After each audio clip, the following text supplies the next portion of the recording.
so keep that in mind. Yeah, hey, forget I asked.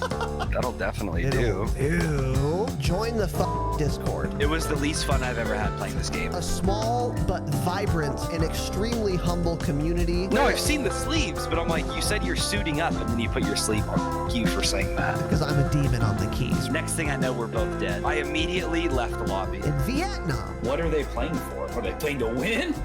Stay humble. Stay humble. We are live. Welcome to the Dropshot, a Call of Duty podcast, episode number 155. Still weird. It's a lot. A lot of eps. It's a number. It's a number of eps for sure. Am I turned up all the way and are you recording? Yep. And are you mad that I asked those two questions? Yep. Every time, yep. Fantastic. My name is Casey, also known as Razanon, the tech, the support tech. I do it all here, really. And I am joined, once again, you need to get, okay, so when I'm making thumbnails, right, Tanner? Can you put yourself on the big screen? Because I really want to make this super clear. When I'm making thumbnails, I have to outline your stupid fucking body, which includes your hat, that is, and your shirt, which are exactly the same color as your curtains behind you, and it's impossible. And it makes me furious. It makes it look that way. They're not the same color at all. They're entirely different colors. Wait, what color is the hat? Like a... What is this color called? It's like a shade of green. They're both shades of green. Those are gray. The blue light makes those look weird. Wow. Without the blue light on, these are like dark gray. Okay, well, I'm going to need that light back then. Tanner, how you doing, buddy? Fine. Cool. Nice. How are you? Cool, man. A little tired. How are you?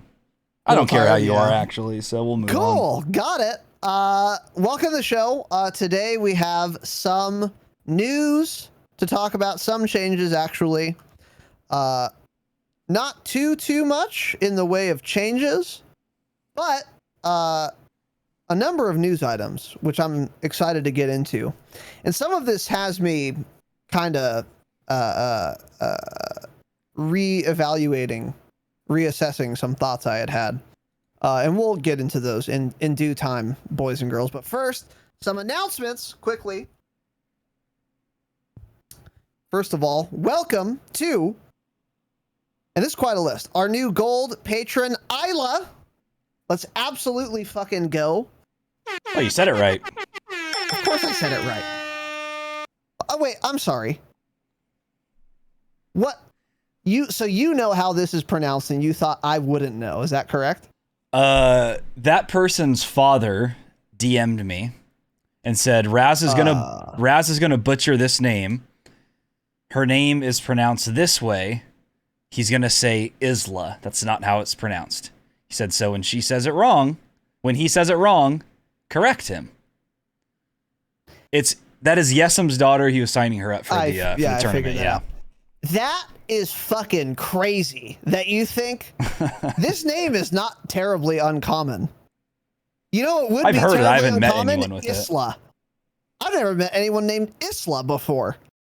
So I'm certainly not dumb enough to think that. So thanks, Yesem, for the vote of confidence. Got it. And I will be sabotaging you and your daughter's connections during the Dropshot Invitational Tournament that you signed up for. So the tournament's rigged. Oopsies. And I'll, of course, be editing that out. But yes, it is. In fact, it is rigged.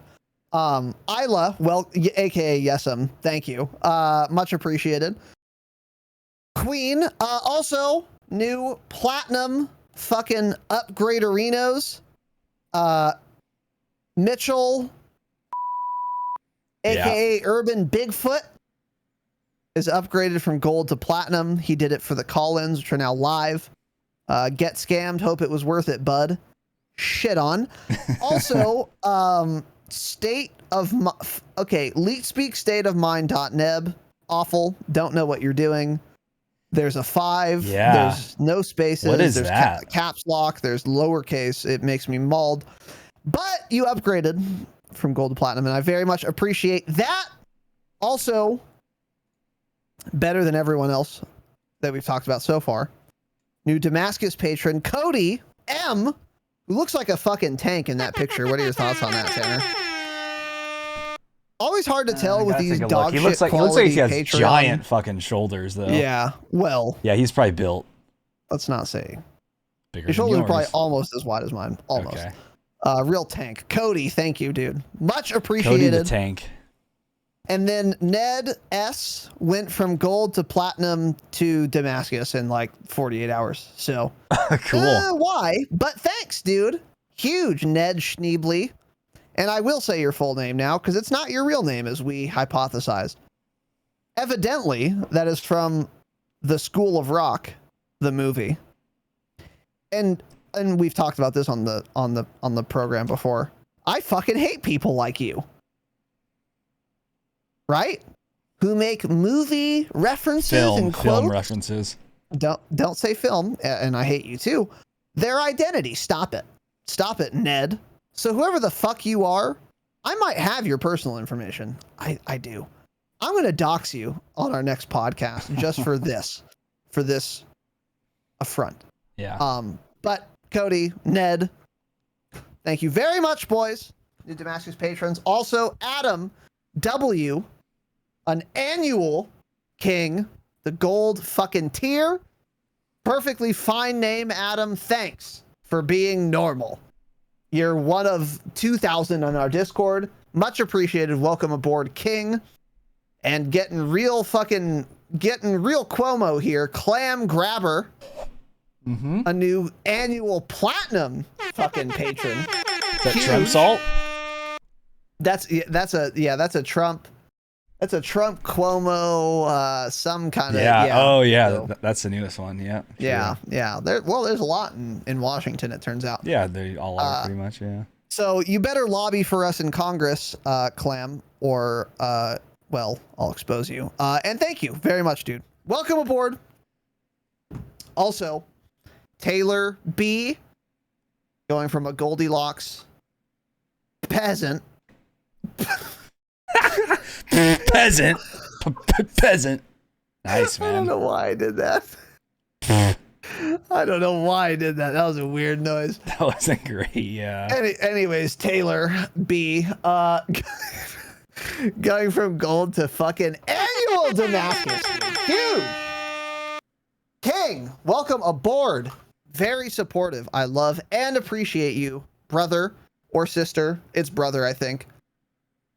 I think girl names are usually spelled different. Doesn't matter. Taylor, thank you very much. And last and most, not only not least, but most, a better person than everyone listed tonight, this evening. Oh, so much better. Yes, so much better. SP Farms upgrading from Damascus to annual Obsidian fucking patron. Jesus Christ. Insane, dude. Insane. This is unprecedented. Never happened. It's never happened before. He's locked it in for a year. I mean, the epitome of scammed, I must say. And we appreciate it. So thank you very much, dude. Seriously though, super fucking generous. Really appreciate you.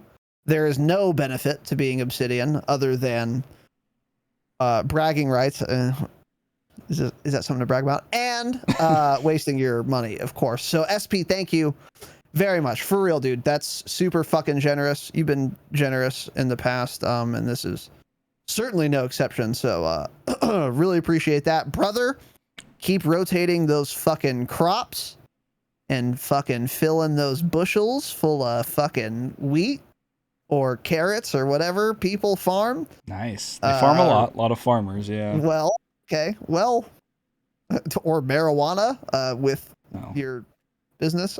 Thank you very much, SP. Really fucking appreciate it. Very generous of you. Patreon.com/Dropshot. It's the best way to support the show. And you guys get bonus episodes and shit. And we'll have more on that relatively soon. The Patreon's going to be getting an upgrade relatively soon, but we'll have more details on that.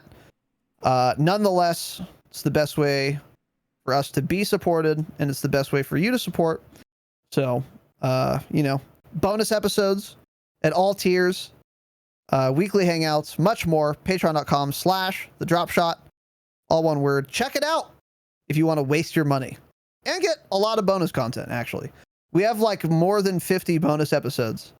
So if you're extra bored at work, you're all caught up on the program, maybe you want to fucking get gold real quick, got a lot of extra content to listen to. But anyways, thank you very much to all of you. Very much appreciated. And that was a long time coming. Announcing those, I should say. Tanner, anything from you? Wanted to thank Sake Samurai 66. He was just in here. I already thanked him. He didn't say a goddamn word. But he dropped 5 offline gifted subs. So Sake Samurai. King shit, dude. Thank you very much, dude. Still hasn't said a word. So I appreciate you, brother. Maybe one day you'll talk. Maybe not. Regardless, really appreciate the gifted subs, man. Yeah.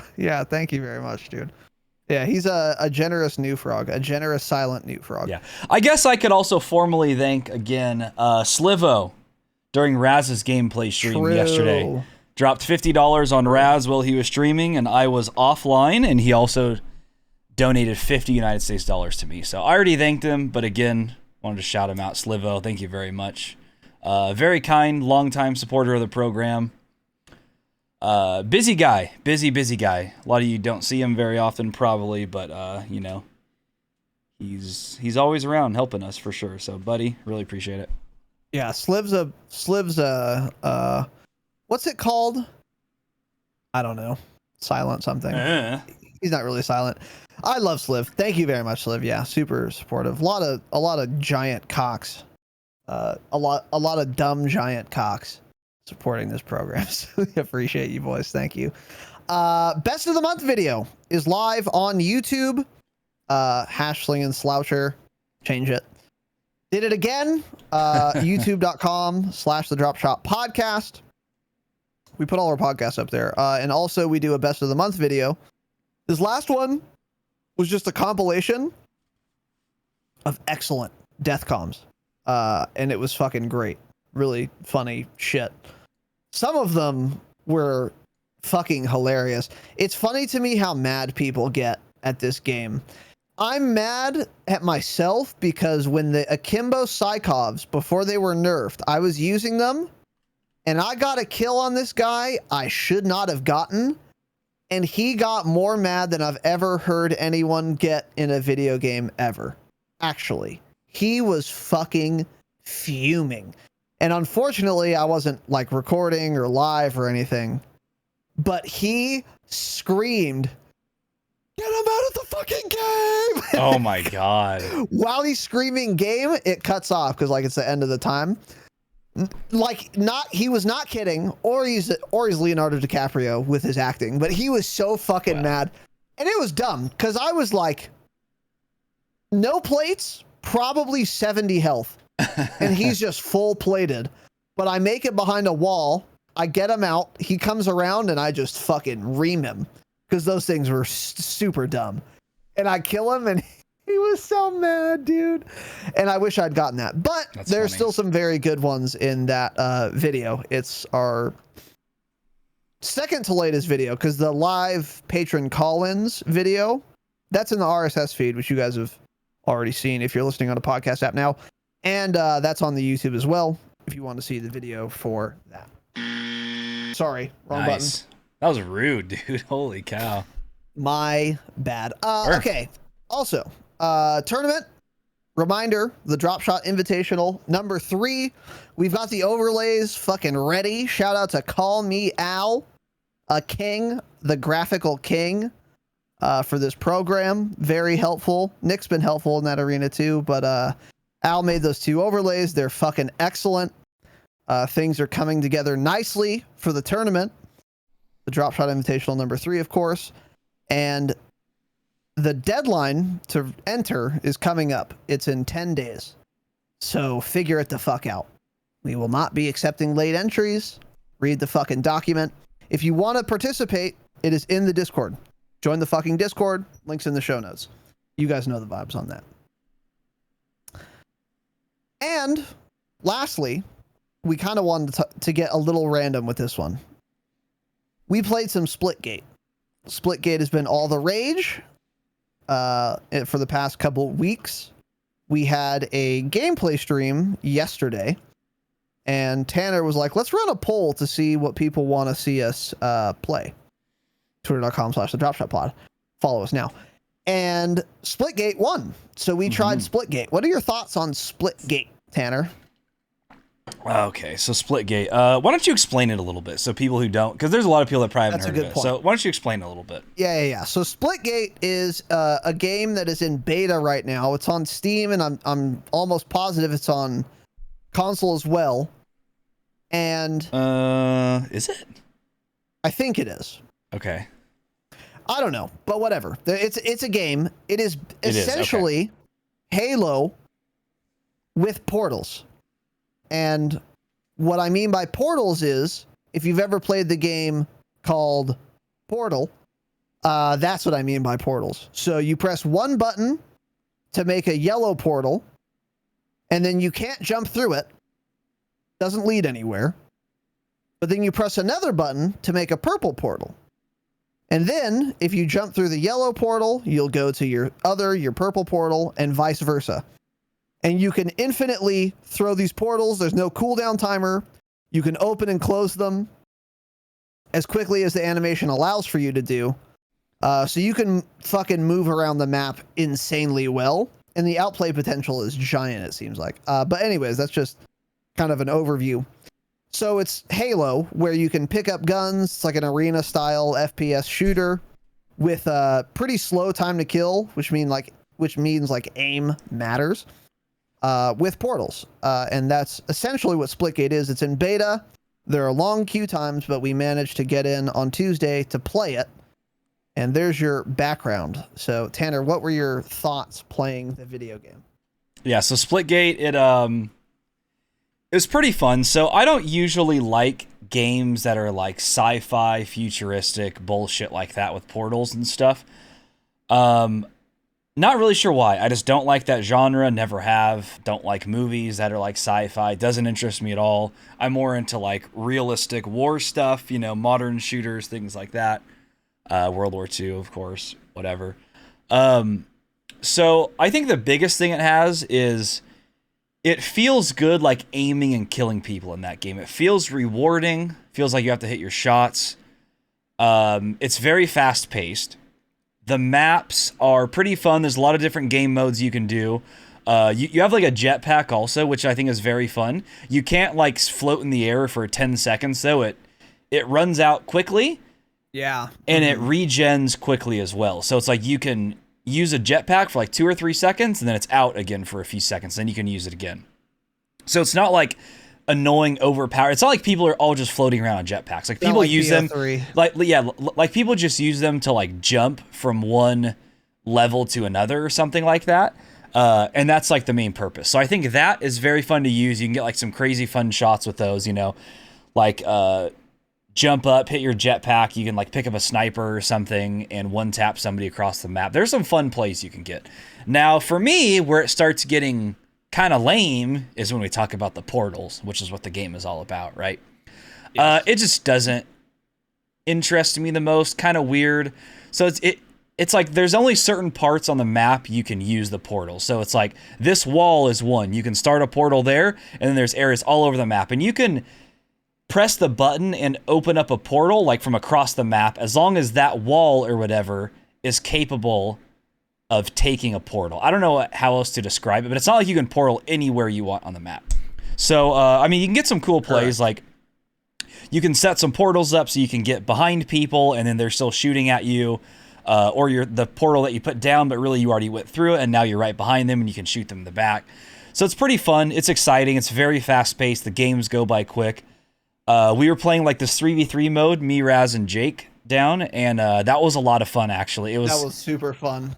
It was no respawn. So think of playing as like, I don't know, like 3v3 Call of Duty Search. But it's like you're not trying to plant an objective. You're just 3v3ing, trying to kill people. Yeah, but it's that's pretty hype. That's pretty fun. Yeah. But yeah, for me, the portal thing just kind of loses my interest. I like the shooting mechanics and everything. That feels really good. So I find myself not even using the portals a whole lot, honestly, and just playing the game just to shoot. But all in all, for like a free-to-play game in beta, I think it's really fun. Don't exactly see it being like a popular game long-term.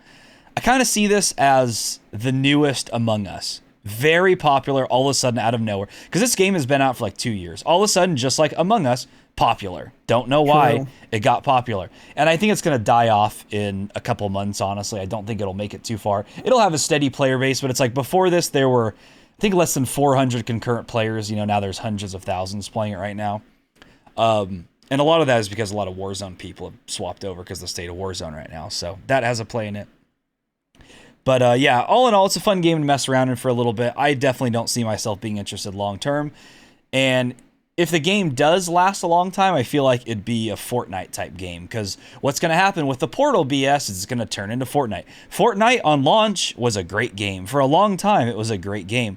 Once these kids learned how quickly they can build and how to build, holy shit, that game is awful now. And it's because the kids are literally too good. You can't compete with them. You can't start playing Fortnite now and expect to have fun.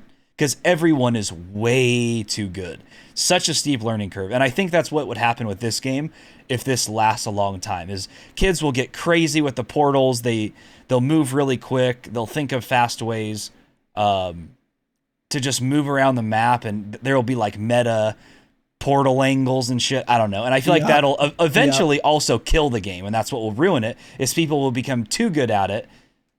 And just, it won't be fun anymore. Because you'll never have gunfights. Instead, it'll just people be jumping through portals and killing you from behind or from the side. So, that's my thoughts. It's pretty fun for now. It's free, so it's worth a shot. Because I know, many of you are not playing Warzone, so maybe give it a try. But, yeah, I guess that's it. I'm curious if, like, I think it has way more staying power than you do. I don't think it's going to be like the next Among Us. I think it'll be here for quite a while because the competitive environment for that seems like really, really strong. Like I can easily see this becoming like an esport game. It's going to depend on how popular it is, but like the groundwork is there for that.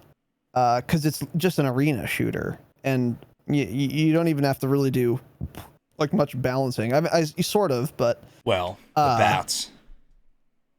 Yeah, remove them. But like everyone has access. I don't know. I am curious though, like if there was a competitive scene, I feel like every map would have the same strategy. Like, all right, your left laner, left laner is gonna walk 2 paces left, portal here, go there, portal here, there, and then it's gonna be like a formula like everyone uses. Yeah. Yeah. And then it just gets kind of like stale, I guess. And that's what I mean. Yeah. So it's like these kids will have like meta portals, and all of a sudden from when they spawn in, they'll be on the opposite side of the map in under 5 seconds because they know where to portal to. And it's just, it hasn't gotten to that point because people have been playing the game for a few days. So I think it'll hit that part or that point and the game will just be fucking terrible. Because people will be too good and it won't be fun. I do like games with like really wide skill gaps. And maybe the portals wouldn't be the same as like Fortnite building, but maybe it would be. I don't know. Because the skill gap potential with those fucking portals is so big. Because you can close your own portals too and close enemy portals. Dude, there's so much outplay potential. Like it's insane. But then the question is again, are there going to be outplays or is everything just going to be a formula that people follow? And then the outplay potential doesn't even like matter. Yeah, like you can make plays in like I don't it's hard to think of an example, but yeah, I don't know, but nonetheless it's still really fun. I really enjoy it. I liked Halo quite a bit more than Tanner did. Another thing I like better about this game than Halo is that the default guns you spawn with are actually usable. So like in Halo 3, if you spawned in with an assault rifle, it was fucking dog shit.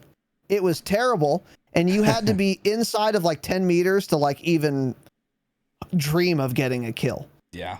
Whereas in this game, the AR you spawn with fucks, and you can just never pick up a gun and do super well because you spawn in with an AR and a DMR, which is also quite good. And they're super effective. And if someone picks up an SMG, you're not going to lose just because they picked up the weapon that spawns on the map. You can still easily kill them. Yeah. Which is not the case in Halo. Like Halo 3, if you have an assault rifle, they have a needler, see ya. You can't win that gunfight. You will lose. Unless they're completely dumb. But that's just how that game works. And this doesn't work that way. I also actually really like how the hipfire works in Splitgate 2. Yeah. It's almost like Counter-Strike / Valorant, where you're not really ever ADSing. Like you do if they're super far. But with an AR, well, like Halo basically... too.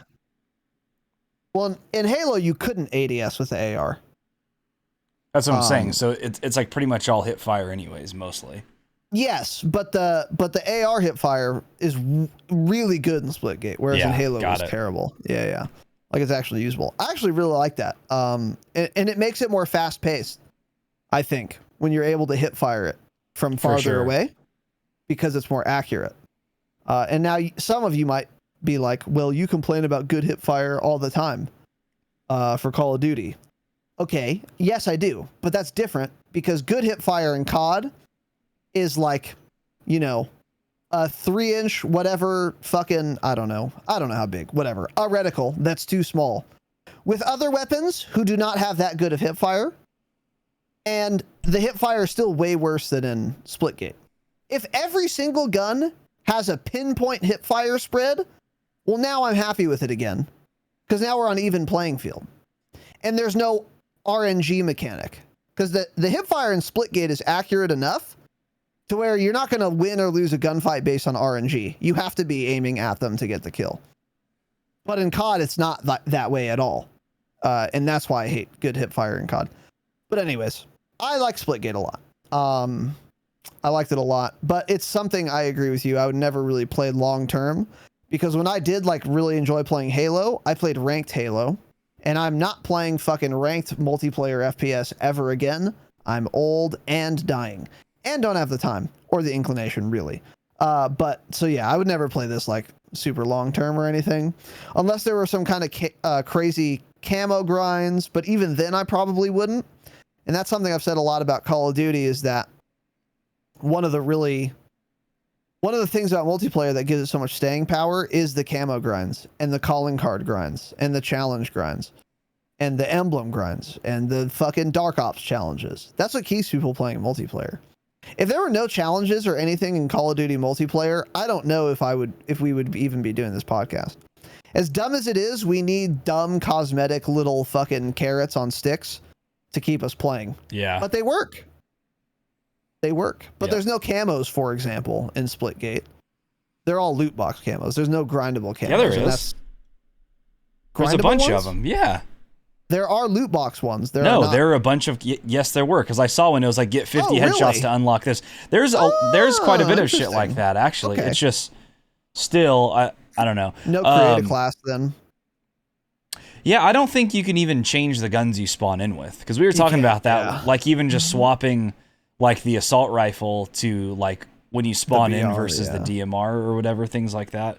But I do like what you're saying about you do spawn in with two very good guns. Like it makes it not that important even to go and grab the guns that spawn around, which again is like Halo. If any of you played Halo, like a sniper is there. When it gets like under 15 or 20 seconds, there's a timer that says like it'll be respawning then and you can wait for it and try to grab it. Some people camp them, whatever.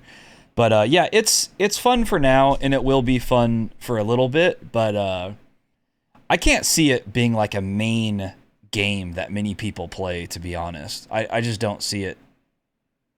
I just don't see the potential for that, really. It's got that whole childish, super colorful, goofy aesthetic, too, which Fortnite had and kids loved. I don't know, man. We'll see. Yeah, maybe a bunch of the Fortnite kids will move over someday, too, actually. Maybe. But I don't know how popular arena shooters are compared to like BRs. Exactly. That's the big question. That's for the me. biggest thing. That's what there's like no longevity to those. I don't think really. Yeah. Because it's like exactly. at the end of the day, most of it is like basically TDM. So, which is it kind of sucks because like the game is really fun for me up until I have to use the portals or other people use portals. Like the shooting mechanics, the jetpacks, some of the maps are really fun, but it's like the portals itself is what I don't like, and that's what the game's all about. I was terrible at using portals, but there were some cheeky little plays I made sometimes, and it was so gratifying when you did it, dude. Yeah, it felt good. That's one thing. Like little kids, they have like little sponge brains. They'll fucking pick that shit up and start just blending people. Well, it's and like they're gonna like it. It's like even fucking Jake and that 3v3 we were doing. Yeah. This guy was just portaling everywhere. I could barely keep up with what he was even doing. I'm like, what? This guy started playing the game an hour ago. How is he moving this faster? It pisses me off. He's just a young. He's a young, buck, dumb dude. piece of shit. Yeah. So. Yeah, he's a young dumb piece of shit. Yeah, true. So. Jake. Anyway, yeah. Overall, we liked Splitgate, but I think it lived up to the hype I saw on Twitter. I expected it to be about as fun as it was. I expected to have as much fun as I had. Yeah. I didn't expect to be fucking blown away, but I definitely expected to have like a good amount of fun, and that's what happened. Yeah. So I don't know what we'll do this Friday for our next gameplay stream. Maybe we'll do Splitgate again. Poll. Probably run a poll. Maybe zombies, since it's a Friday, that could be fun again. True. Yeah. I want to build Klaus, dude. Yeah, build Klaus early. I want to construct Maybe Klaus. zombies is fun to do. I don't know. We'll see what you guys want. But remember, this is not a democracy. Correct. So if something else wins, we don't have to play that. I don't care. Hey, if we put 4 different games on there and the one that doesn't get a single vote, maybe we'll play that. It's not a democracy. We're playing The Sims on stream Friday, and it's that Somebody simple. told me to play that. Who said that? I think it was Did they Benji. really? Benji was like, you should play The Sims 4 on stream. And I'm like, dude, that game is so fun. That Sims 4 is more fun than any game out right now, frankly. Well, I was told by I got word from the Discord. I saw Benji was talking, I think Snob, about streaming Divinity Original Sin 2, which I could fuck around and do. Nobody wants to watch that. I certainly don't. I would. Here's what's interesting about that. It was 2 old dying people who wanted to see it. Yeah. Coincidence? We're too old for FPS, boys. Yeah. That's it. It really We're is too that old. simple.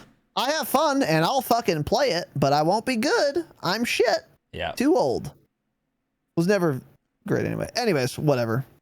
I'm better than average though. If you're new here, okay, I'm not bad. Well, 1.5-ish. Okay, that's 92nd, 93rd percentile. Dog shit. So don't call me a dipshit, okay? But I'm not fucking 5KD Jake who cheats. So, anyways. Other than that, that's it for announcements, I think. Unless you have anything else, Tanner. Nope.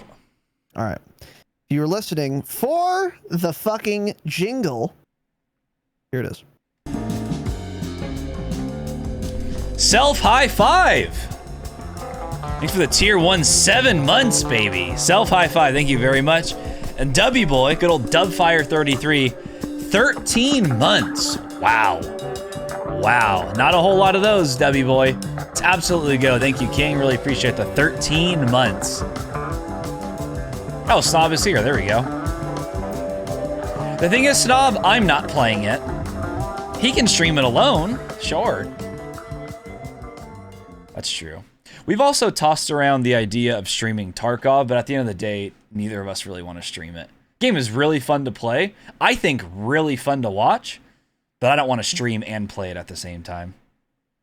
And also, if we die in like 2 raids in a row, we are not going to be having fun. We're not going to be in a good mood, and it will not be a good chat experience. Oh, I'm still in a good mood. You're just a pussy. I'm not. You're broke as fuck. How much money do you have right now? I get tilted. Not much. Not much, though. I hit 2 million today, finally. Give me some Bitcoins, Tarkov players. Anyways, welcome to the show. So today we have some things we'd like to discuss. A lot of news and some changes, including a new weapon. Coincidence? We'll get into it. But first, I think we just have to talk about this, which we haven't really brought up. In the past week, many big streamers have just stopped playing Warzone. Yep. And I saw a tweet to this effect.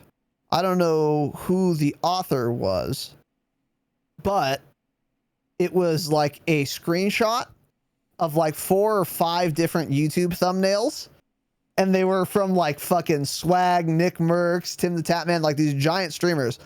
And it was like, why I'm quitting Warzone or I'm leaving Warzone or, and things like that.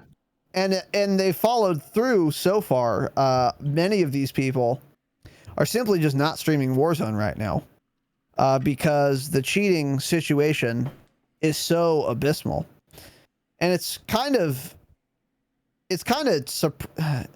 I don't know if it's probably a coincidence, but boy, it must be rough at Activision HQ right now because they're in this whole fucking crazy lawsuit.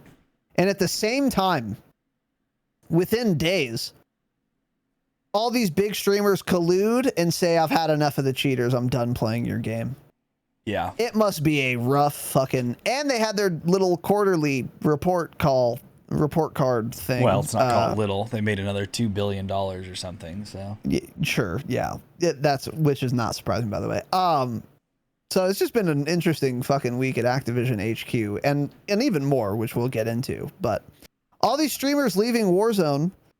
Did you expect it to happen sooner, later, about right? What did you think? Were you surprised by this news? It was obviously coming. Now, I was surprised at how quickly and sudden, but just pretty much how sudden it happened. So there was no gradual drop off at all. It was just one day Warzone was popular, and then one day last week it was not. It's really that simple. And yeah, Nick Merckx put out a video and a tweet, and he's like, no, like I'm done with Warzone until something substantial changes. It's just like, it's not worth playing right now. There are way too many cheaters. He was like, I'll come back with like new weapons and new seasons and try them out for a bit. He's like, but I'm not maining that game until something is done, which may never happen really. It's like even right now, I just opened Twitch and looked at top games. Valorant, Apex, Fortnite, GTA 5, League of Legends all have more viewers on Twitch than Warzone does. When was the last time you saw Fortnite or Apex with more viewers than Warzone? Warzone only has 74,000 on Twitch right now. Usually it's like 200K. Crazy. That is insane. Yeah. So it's not really surprising that everyone stopped all of a sudden or is stopping. I think it's just more like they seriously all did it on like 1 or 2 days. It was just they were gone, all of them. Pretty nuts to see. I know even one of the guys who runs a lot of custom games in Warzone, his name's Bartnologist. He's on, he's a competitive Warzone player. I even saw him tweet out earlier. He was like, we went from filling custom lobbies, 150 players 2 weeks ago, to not even getting 20 people in a custom lobby this week. Wow. He was like, just like it isn't even just like the pros aren't playing. He's like, just people don't even want to play the game right now. He said, this is insane. Mm-hmm. It's just the drop off was crazy. And by the way, sorry. No, go ahead. That I think there are 2 reasons that he had that experience with custom lobbies, even with like normal people. Like we've said here, the gaming culture is set by gaming celebrities. Yep. Just like fucking I don't know this, but I'm told, I've heard, just like fashion trends are set by fucking Hollywood actors or whatever. What games are in vogue, what games are popular, what games get played. It really depends on like giant streamers and what they're doing and what they're streaming and what they're having fun with. Like one Among Us was an example of a game that was super small and obscure. Some Dog big shit. streamer, I don't know if it was XQC or Soda Poppin', I think maybe was the first guy, started streaming it. Boom, explosion. And then as these streamers stop streaming it, the player base stopped streaming it or playing it too. And I don't know if that happened with Splitgate. I suspect it did, but maybe not. But still, it's not surprising that all of these big streamers decide to stop streaming Warzone, and then people stop playing it also. Because again, dude, these guys, there are a lot of people who are in every single Nick Merck stream for every waking moment that he's streaming. Giant mega fans. And that dude streams to like 70,000 people. So that's a lot of people. And when he stops playing, many of his viewers stop playing. Yeah. Because they're like, oh, I remember Apex. That does look fun. And Nick's playing it, so it must be fun. I'm going to go play it now. And a new season just came out of Apex yesterday, I believe, season 10, which I think was a bunch of new content, like new map or something. So yeah, that combination as well. That helped it a lot. Yep. So it's just like, it's not terribly surprising that Activision is going to lose a lot of players when these big streamers leave. Because it's not going to be at the front of everyone's mind either. Warzone. Yeah. You know, if you follow Nick Merckx, and then you would see Warzone YouTube videos every day. You'd always be thinking about Warzone. And he'd give you Warzone ideas. New Warzone gun to try. That's OP. That isn't.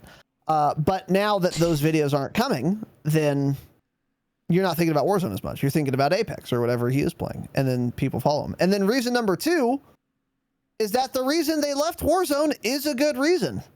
There are a fuck ton of cheaters. And you don't have to be a Nick Merckx follower or swag or whatever. I'm just using him as an example to realize dude, this is a disaster. I'm not playing this anymore. I just refuse. So I think and the Activision rape scandal, alleged rape scandal, whatever that is, all those things combined, no surprise. Do you think it bounces back? I do. Don't know when, though. We said this a few times now on the pod. I think Warzone will be at its lowest point until we get the new map, which will come with COD 2021, which supposedly is coming with the launch of that game. So that should be less than 3 months away, about 3 months away, somewhere around there. So it'll come back, but it may never be as popular as it once was, because a lot of these people just simply won't come back ever, because they'll say, I don't care if I start hearing better things. My experience has been ruined. Yeah. And honestly, Face in chat even just said everyone streamed a different game last week during their boycott and remembered what fun was. That actually makes a lot of sense, because all of them were still playing then. It was like that day, a bunch of them weren't streaming because we're like, we're in support of Activision, the walkout. We're not going to stream Warzone today. And that actually started it, I think. Yeah. That was it. So Yeah. pretty crazy, actually. I think I agree with you, though. I think it's going to be in a lull until the new map comes out. I think it will be. And you know what? That's I know a big dip. Yeah, and it's going to suck too if Warzone doesn't bounce back much. But again, let's hope COD 2021 is better than I think most people are expecting, including me. So, yeah, it is.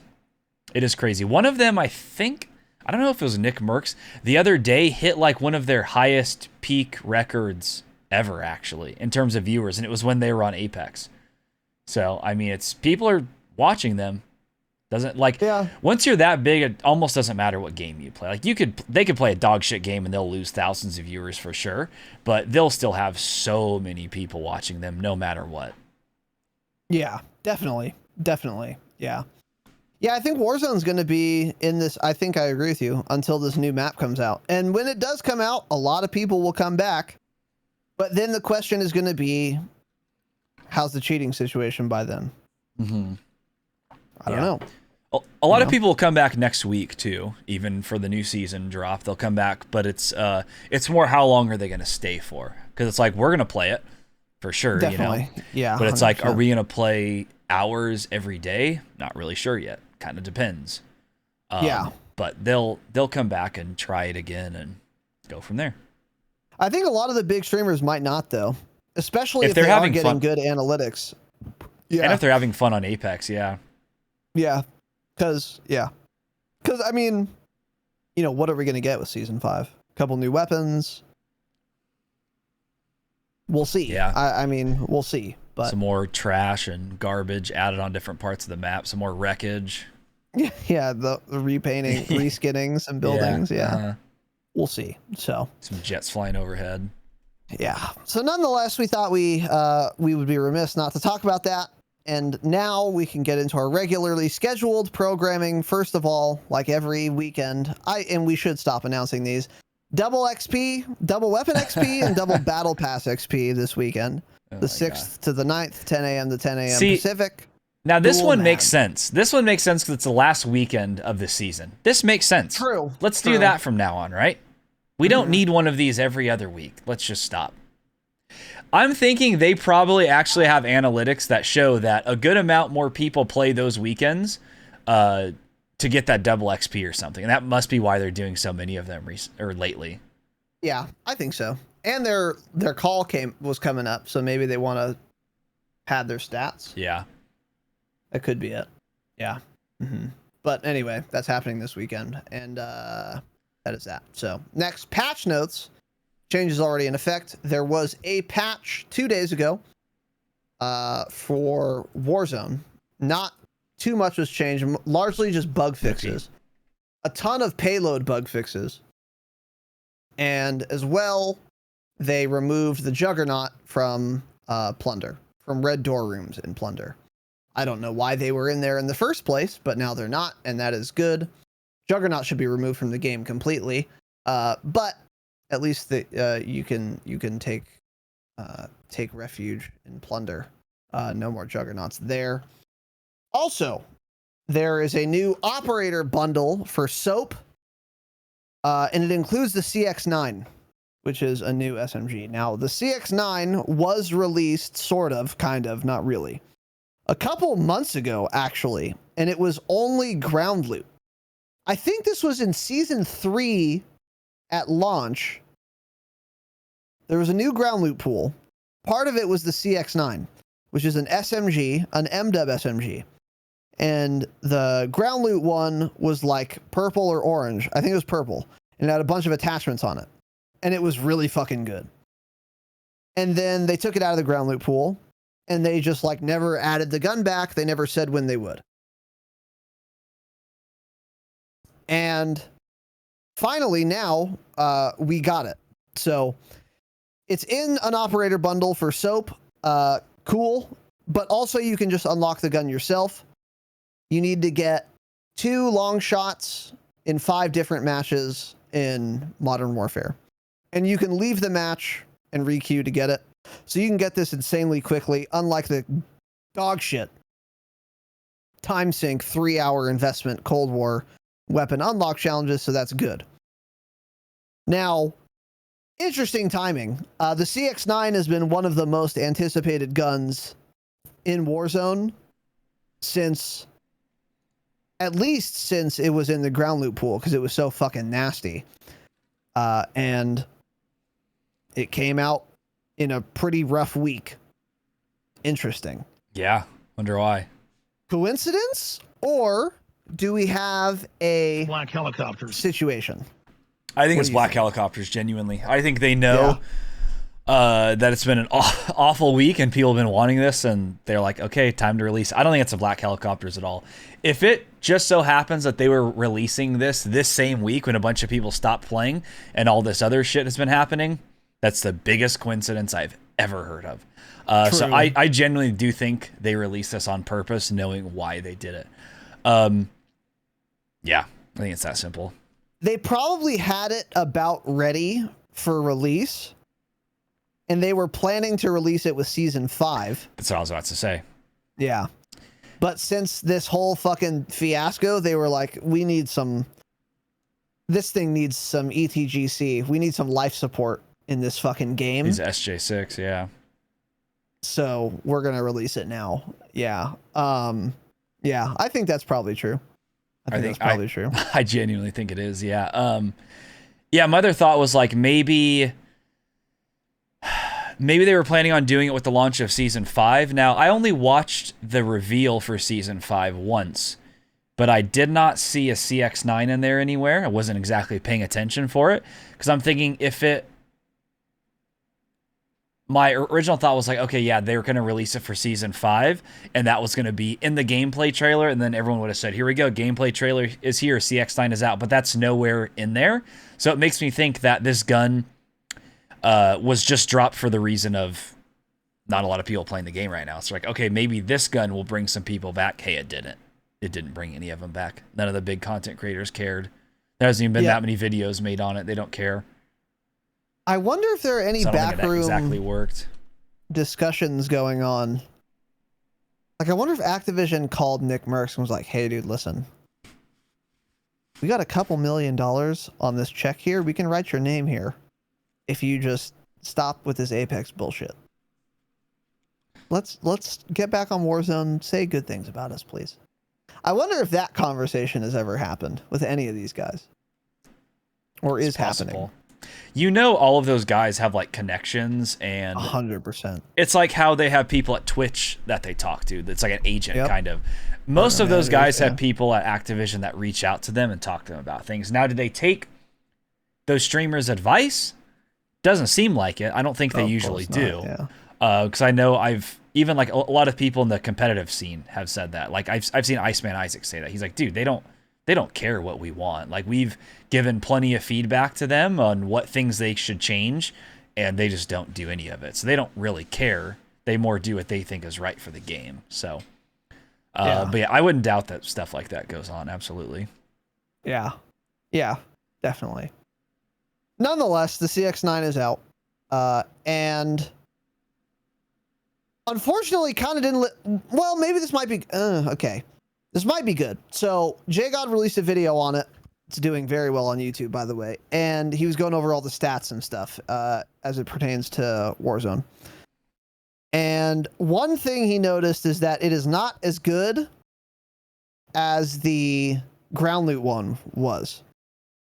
So they nerfed it a little bit from the ground loot one. So if you were excited to get back your Season 3 ground loot CX9, you're not. It's been nerfed. But it was a slight nerf. Not that big of a deal. It's like one extra... If you're only hitting like chest shots, it's one extra shot to kill than it was before. But that's like the only change. So it wasn't like gutted or anything, but it's not quite as nasty as it was at that time. Nonetheless, he released a video. All the stats are in there. I'll link it in the show notes. As I said, 2 long shots in 5 different matches to unlock it. And the stats, you can leave those matches. And you can leave those matches, yeah. And he was saying the stats are like similar to an ISO, which might not sound great, but they're pretty good. Everything's kind of middle of the road. It's fine. The TTK is fine. The handling speed is fine. Reload speed is great. Really good, which is interesting. And the biggest benefit of it that I noticed, its first damage range is 0 to 17 meters, which is actually more than double, or it is exactly double actually, the what's OTS9. Oh wow. So the first damage range is exactly double the OTS9's damage range. That's pretty fucking good. So like the OTS9 fucks up to 8.5 meters. But if you have your CX9 and you see him at 10 meters or 12 or 15, you're going to kill way faster than that OTS9 will. So there's definitely an argument to using this gun. And that makes sense because they've been doing an exceptional job with SMG balance. And they're doing it again here. I mean, you'd definitely rather have an OTS inside that 8.5 meters, but outside of it, you'd rather have a lot of other guns, CX9 included. 17 meters is a long first damage range for an SMG, especially one with like a perfectly decent stat line in terms of TTK damage and whatnot. Yeah, that is so it looks crazy. like it's pretty fucking good, actually. Its fire rate too is like, I think, over 1,000 rounds per minute or something. It's fast. Yeah, which means it's super forgiving too, which is good. Yeah, but also you're burning through that mag quickly, so if you're missing a bunch of shots, but you know that's the trade-off there with the fast reload time too. So exactly, yeah. It looks like a really fun gun to use, and I'm excited to be able to try this out. Wanted to do it today because, yeah, it's so much easier unlocking these than in Cold War, so I'm excited to get into that gun, mess around. It looks like it's really good on multiplayer too. If anyone out there is still playing Modern Warfare multiplayer, I guess the game, like every single person's using that gun right now, so you know it's really good. Yeah.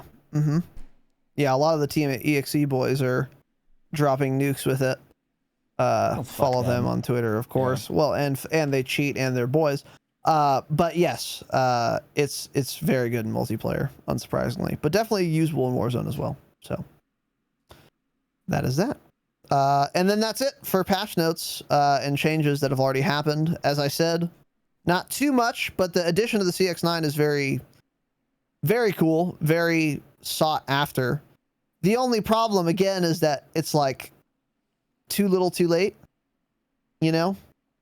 And if cheating is as bad as it is right now, then nothing else really matters. And that's kind of been the general consensus for many people playing Warzone. It's like, yeah, this gun's cool, but Apex, new hero, or whatever. I don't know. Apex, new hero. Wow. Cool. Anyways. Nice, man. Other than that, that's it. Let's move on to news and upcoming changes. All right. We're back. For news and upcoming changes, the more exciting portion, I think, of tonight's episode. Genuinely quite exciting shit, including the next game, of course. First, Season 5 intro cinematic trailer has been released, as well as, before we get into that, an outro cinematic trailer for Season 4. I don't know if this has ever been a thing. If it has, I have not once noticed until now. But I saw a tweet from Charlie Intel that said, we got this Season 4 outro cinematic trailer on July 29th. I watched it. There's nothing in it. There's people like walking around. It's showing a bunch of leaves and garbage. And then there's some voice lining, communication, whatever. It's very lore oriented. But more than the trailer itself, which I found wholly uninteresting because we don't care about the lore here, of course. I was just surprised at the fact that it exists at all. When the fuck have we ever gotten an outro cinematic trailer for a season? Have we ever? Am I bugging? Not that I can think of. Yeah, I'm not entirely sure what was going on in that little video. Yeah, it's like it just kept zooming in on like a duffel bag or something, and then all of a sudden somebody ran by and like grabbed the duffel bag, even though it didn't look like they actually grabbed it. It's just like somebody ran by and it looked like it disappeared, basically. But yeah, it was kind of a cool little video. I don't know what it means though. I don't know what it means, and I don't even want to guess. I just don't know. Huh. There's probably something behind it that somebody has thought of, some lore, but yeah, depending on the conversation, it was definitely some kind of lore of some kind. I'm just curious, like, why did they bother making an outro trailer? It's very weird. But anyways, I don't know. I have no theories on why it exists at all. But nonetheless, there was also more substantively, Season 5 intro cinematic trailer for Warzone and Cold War. Again, more lore stuff. There might have been some little nuggets of hints at new releases. Tanner might be able to tell us more, but basically, there's this, I don't know. It's like Woods storms this satellite compound where there's some chick with one eye who's probably going to be a new operator, uploading a signal, and then she presses play. Woods comes in. Once it starts playing, half of his team tries to TK him, team kill him, and then he like survives, and then she leaves. So some kind of brainwashing, mind control, MK Ultra, Manchurian Candidate shit.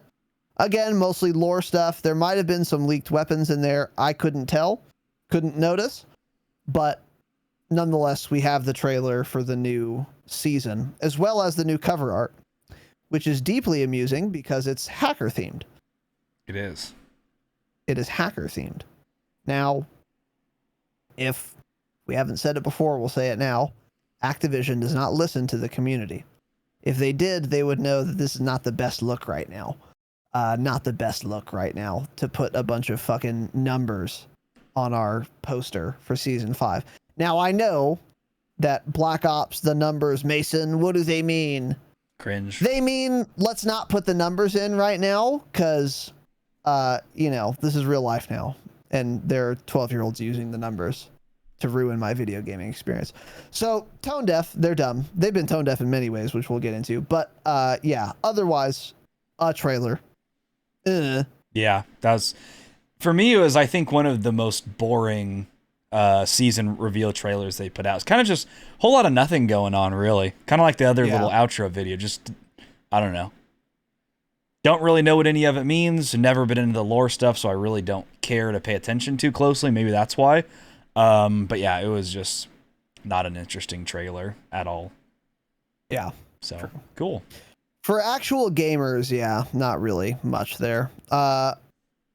So that is happening on August 12th, which is in 12 days, right before the Dropshot Invitational number 3. It's not in 12 days, 8 days. 8 days, that's what I said. So will we see people using new weapons for the tournament, Tanner? They'll have a week to practice with them, that's for sure. Yeah, they will.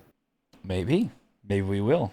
A lot of them probably haven't been playing much, actually, so they probably won't change their loadouts a whole lot, to be honest. Yeah, that'll be interesting. I wonder if we'll see like CX9s or anything in the tournament. Yeah, I didn't even thought about that. That could be interesting. I didn't think about it really either. Yeah, you guys sign up for the tournament. Better start thinking about these things. Better start practicing. Yeah, luckily you guys will have enough time to like kind of use those guns and like practice with them, assess if you want to use them in the tournament. Yeah. But anyways, it starts on the 12th. And what I think, what Jake's saying in chat, the new leaked gun, or leaked, but it's in the video, is a Tech 9. I assume that's what she's holding in that cover art there. Yeah. Yeah. So there's at least that gun coming. There will probably be, one or two more at least. Probably, I think there's a melee weapon, and then probably another rifle or something. But other than that, we don't really have much info, and we won't until next week. Yeah, for sure. So that's, again, August 12th, Season 5 comes out. And also we should be getting the COD 2021 reveal this month. Many outlets have been saying this. Charlie Intel is the tweet I'm reading this from.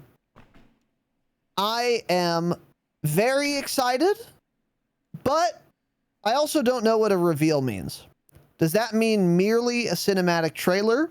How long will it be? How much will it show? Because honestly, my prediction for the August next Call of Duty title reveal trailer, it's going to show us some cinematic shit that looks super cool. It's going to show us maybe a gun or two that's going to be in the game.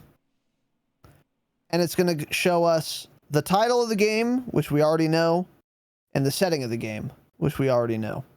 And it's going to be kind of uninteresting. Now, we could also get, with that trailer, because if we remember from Cold War, the first Cold War trailer was a cinematic trailer, but at the end of that trailer, it said gameplay reveal on this date, which is like a week afterward. That is mostly what I'm excited for with the cinematic trailer, is for the announcement of the gameplay reveal, which I'm very excited for. Am I misremembering this series of events, Tanner?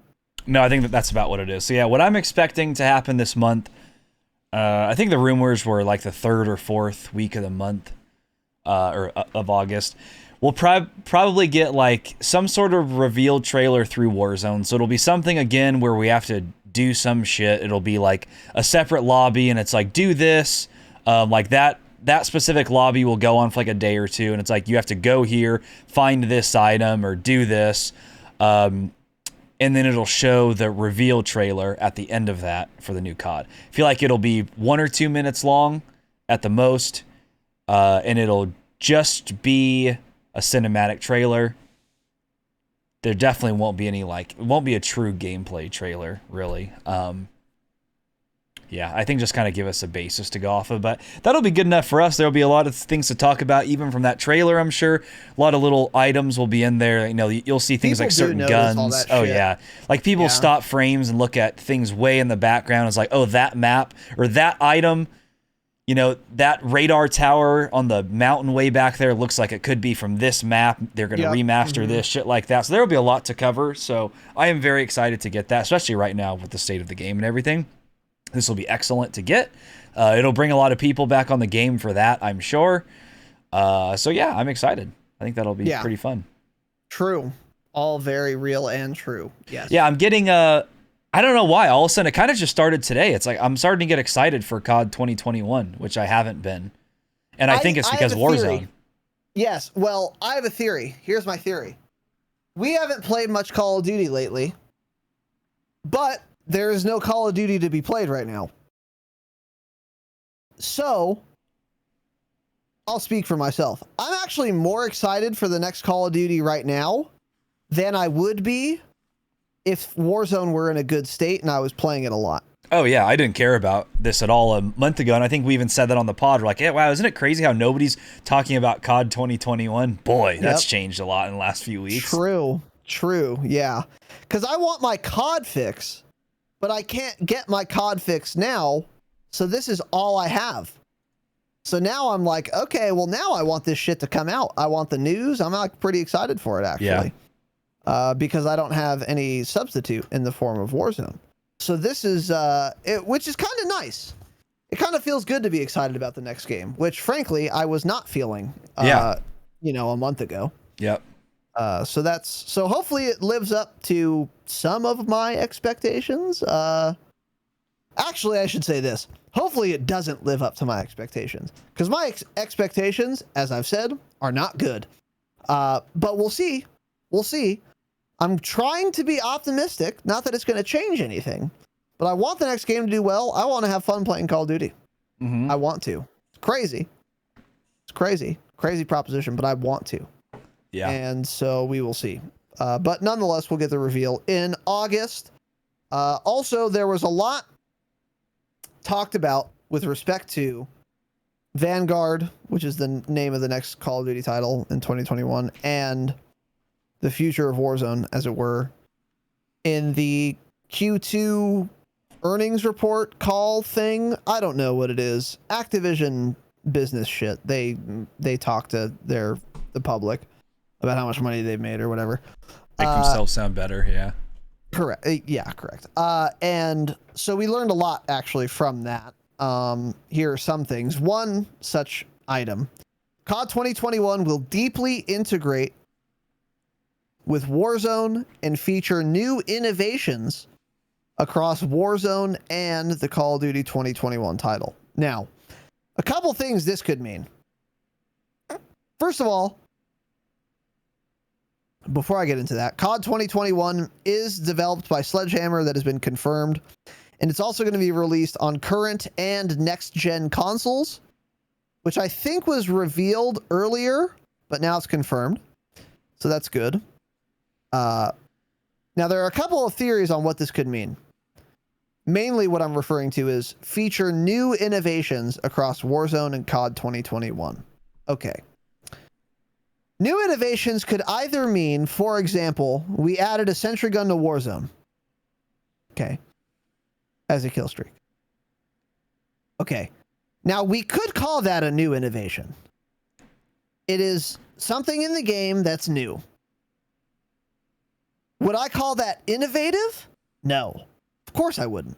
Because we already have kill streaks. We already have the buy station. This is not an innovation at all. This is you adding on to an existing mechanic. So when they say new innovations, they could mean that. Oh, when Vanguard comes out, we're going to have a new fucking... We're going to have a dead silence box. Just like a plate box and an ammo box. We're going to have a deady box, where you throw that and everyone gets deady on your team. That could be what they mean by new innovations. Or they could mean something actually innovative, which is totally different, outside of the box, as it were.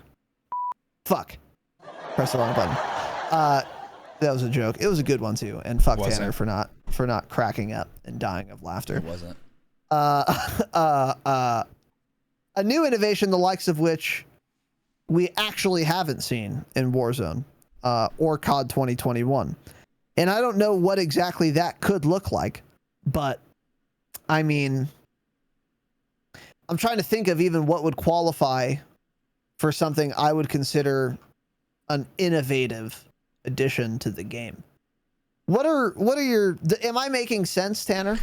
I think you're looking into this way too much. I don't think it means anything. New innovations, I think it just means that we're getting like new guns and a new map and stuff. I don't know. Yeah. I don't think. Yeah. It's still just I don't get it. It's like, yeah, so there's an automatic sentry gun in, but then we're also going to be getting World War II guns. How is this all going to balance and seem fun? I don't know. Yeah, oh, I don't. Water. True. Maybe it's the boat thing. Boat warfare, yeah, PUBG. That would be innovative, wouldn't it? That would be innovative, I guess. God fucking damn it. For them. That would be fuck. Oh, and the vehicles and everything. That'd be innovative, yeah. It would be actually innovative, and it would not be the good type of innovation. Fuck me. God damn you, people. You're right. I fear, that's what I'm saying. New innovations could mean something actually new and not just an attack on to an existing innovation. And one of those things very well could be like swimming and aquatic vehicles. Yeah, nice. And that is not great. We've already talked about that though, that being a possibility. I don't think that's ever been explicitly leaked or even hinted at. That's kind of our own little pet theory that there's going to be water based on just the map itself. I don't think I heard that anywhere but from us. But something that we didn't come from us was like there might be tanks. This is like from Tom Henderson. There might be like vehicles with guns on them. Tanks and planes was what he said, yeah.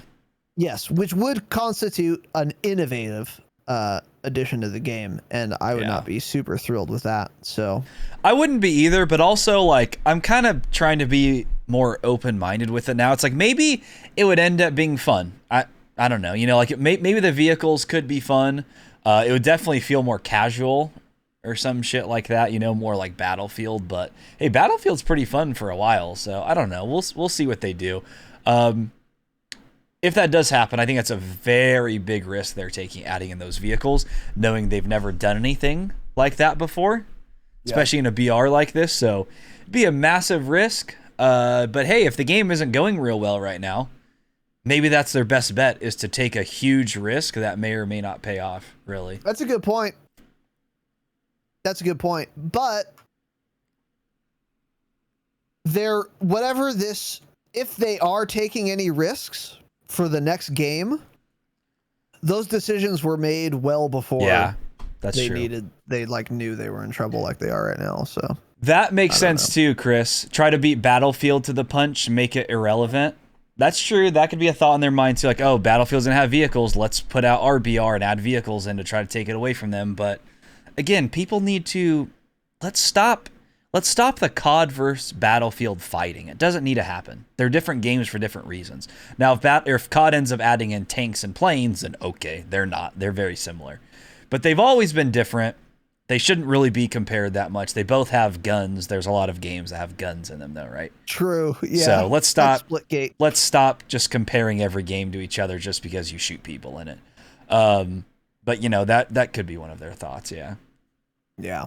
So we'll see what new innovations means, but I thought that was very interesting. In the season 5 trailer, or I think maybe alongside it, there was a teaser image, and it had some Japanese text in it, and that translates to Vanguard is coming, by the way. This is no surprise. We pretty much know that the next title is going to be called Vanguard, and they're making hints at it now. So that's, I don't know, not much really to say on that.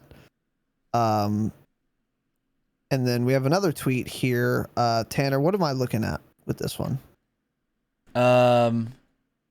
Maybe we should talk about this after. Trying to see what else we have to cover. I thought this is after is more news shit or about the earnings call. Well, this is kind of out of order now, but whatever. We'll just hit this now.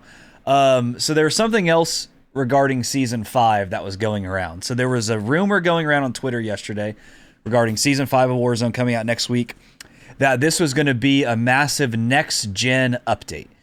It was a website going around, supposedly every single time when Raven does the patch notes for Warzone, they re-upload it to the same URL and just change the URL from like Season 4 notes to Season 5 notes. So what somebody was saying was there's a URL in the patch notes that had like the word next gen in it. And so like I was planning on talking about that today because there's a bunch of all the leakers were talking about it yesterday. Well, Charlie Intel pretty much debunked all of that today. They were like, nah, there's these rumors going around. Not true. Don't listen to them. That's not the case at all.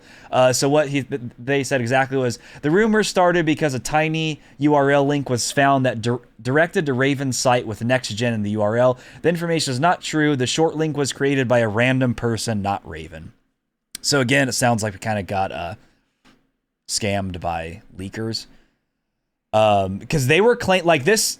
The first time I saw it, some random leaker, I don't remember who it was, but they had said this was going to include an FOV slider on next-gen consoles only, and a bunch of the other shit. What else do they always complain about? FOV slider is the biggest one. Oh, somehow like you could turn off crossplay or something was the other thing. And then Charlie Intel was like, no. And they were even talking about the FOV slider. They're like, no, not true at all. That's like built into how the game is built right now. Like, there's not going to be an FOV slider on this version of Warzone because it's like the whole game would have to change. So that's what they said, at least. Charlie Intel usually has, like the actual insider information that's true. Yes, so exactly. Some of that shit very well may come with a COD 2021 integration into Warzone, but it doesn't sound like it's coming now. As promising as it sounded like, I believe that stuff when I read it, because even like the gaming Revolution started saying that it was coming, and then even he wasn't responding to Charlie Intel. He's like, oh, yeah, that makes sense. I guess it's not coming. So if any of you saw that and got excited, sorry. Got scammed. Yeah, it's not. Doesn't sound like it's true. We need to make a new section in our notes called Dispelling Fake News and TikToks. True. Where we just find popular TikToks and other fake news and just dispel it. Yeah. Happens so often. Yeah. So anyway, good to know. Yeah, I don't know. Yeah, I'm not surprised by any of that. Yeah. Frankly. Activision president said during their call that I was referencing earlier, quote, "We have some really fun and what I consider the most significant update plan for the community across both Warzone and Premium as we head into the fall." So that doesn't mean really much at all. This kind of tells us what we already knew. When the new game comes out, they're going to integrate it into Warzone. I mean, they did it with Cold War. They're going to do it again. I think the more interesting question on this point is how well do you think this integration will go compared to the Cold War integration we got earlier this year, Tanner? I think it'll be better because I really do think they've learned a lot over the last year, probably. I would hope so, yeah. So I don't think it'll be as terrible. Like, I don't think we'll have literally 30 attachments for each gun that just do absolutely nothing for the first few months. I don't think any of that will be the case. But it's not going to be perfect. It just isn't, especially if we're getting this on launch of COD 2021. I think it'll be kind of messy, but not as bad as last year. Yeah, I think it's going to be a fucking disaster again, but it won't be as much of a disaster as the Cold War integration. I mean, nothing in game, no worse. No update has ever been more poorly done than the Cold War integration. I mean, it was just a catastrophe. I still can't believe how bad it was. There were more attachments that did nothing than did something. Literally. No, what's crazy too is you think that was done by a massive AAA studio, one of the biggest game developers in video games. Think if a little company like Splitgate put out a big update, and then they were like, people start realizing, dude, none of these attachments do anything. What the fuck are you guys doing? They would get absolutely reamed. True. Just reamed. But like, Activision, Raven, Infinity Ward, whoever was in charge of that whole thing, had so many problems, and just like people almost ignored it. There weren't a whole lot of people that complained about that shit back then. None of the big streamers cared. I mean, it's weird looking back now and seeing how bad all of that was and how little it was talked about, actually. True. Yeah. Because people just kept using what guns they had. True. And nobody was trying anything new. And that shit worked. So, I mean, to be fair, that's kind of, at least it was still playable using like MW guns, but still, what a fucking mess that integration was, man. Yeah. I mean, what a complete catastrophe. But yeah, I agree with you. I think it's still going to go really poorly, but it'll be better than the Cold War integration, which is not a high bar to meet at all, in my view, obviously. But still, I think it's not going to go terribly well. I am curious also. We also have really exciting new plans in Warzone, which Raven is leading. That actually gives me hope, because Raven has been doing a very good job with respect to Warzone, being the custodians of Warzone. For actual Warzone updates, yeah, like things they can control, they've done a pretty good job at, mostly. Yes, exactly. So if Raven continues to be the lead dev for Warzone, then maybe the integration will go better than I think, actually. Because they explicitly said Raven is leading the exciting plans they have, which implies future, obviously. So that's actually pretty good that Raven's going to stay at the helm. That is true. Because, yeah, this will be their first time, actually. It's like kind of doing everything themselves from the start, basically. Versus before, a lot of it was fixing Infinity Ward's issues.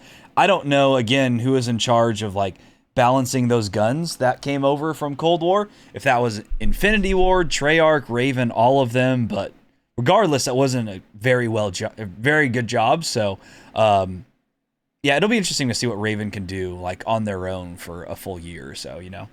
Yeah, 100%, 100%. Because, yeah, they had to waste so much time cleaning up iDubbbz's mess. Yeah. Like, so much time. Which is kind of the story of Treyarch having to clean up, who was that? It was Sledgehammer's game, wasn't it supposed? Was it? I think it was, wasn't it? Who are the studios? iDubbbz, Treyarch, Sledgehammer. Isn't there another one? Starts with an S. I mean, there's a bunch of other smaller ones. There's a bunch. Those are the big maybe ones. it was Sledgehammer. Maybe it was. Starts with an S. Sledgehammer does start with an S, yeah. It must be. Yeah, I think it is. And yeah. Nonetheless, it's crazy. So that's what's kind of interesting, is how Bobby K says, we have some really fun, what I consider the most significant update, blah, blah. And then he says, he makes everything sound so great. Just remember, he said the same exact thing about Cold War last year. He was like, I can't wait for you guys to see what Treyarch has been working on. I really think this is some of our best work yet, blah, blah. This guy doesn't play video games. He doesn't know. He doesn't have a goddamn clue. So take all of this and believe almost none of it, really. Because they're businessmen. They don't care about this stuff. They just say what they need to say.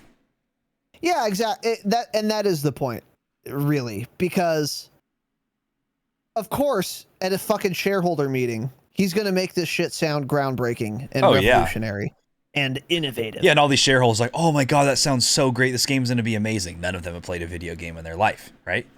Exactly. And it's not going to be innovative. But what this does tell us is that things are going to go exactly like they did last year, where we're going to release a new game. We're going to tie it into Warzone, and it's going to make us a boatload of money. That's actually what's being said here. And that might be fine. If it's done well, that'll be good for us as actual consumers of the product. Yeah. So this isn't like bad news, but it isn't good news either. And it's certainly not going to be some groundbreaking, terribly, insanely different thing than we got last year, because it's not going to be. Yeah. It's going to be new Warzone map, maybe, and new guns that come from and are cross-playable with Vanguard. Yeah. That's it. That's all this means. And again, that could be good, bad, or indifferent. So we'll see. Oh, and this was a quote that I was talking about. He actually says it down here. I had it posted, or you did. Bobby K said, we do feel really good about what Sledgehammer Games will release this year. The studio has never been bigger, and stronger. Across multiplayer, campaign, and co-op, the development is coming along really well. Reveal soon. So, you know, they say these same things every year. Yeah, for sure. So the game's looking great. Yeah, sure. Smile. Yeah. I have faith in Raven though. I think the integration will go better, but whether that means Warzone will be in a good place will depend upon a lot of things, actually.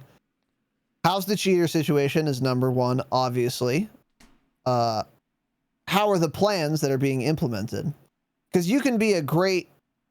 Because, like, Raven's going to be good at following through with plans, but if the plans aren't good, then it won't matter. So... Yeah. So it's going to depend on, like, what the strategy is there. Like, are we just adding all these guns? How are we doing attachments? Whatever. And then the new map, if there is one, how is it? How is that map? What are the new contracts, if there are any? Whatever.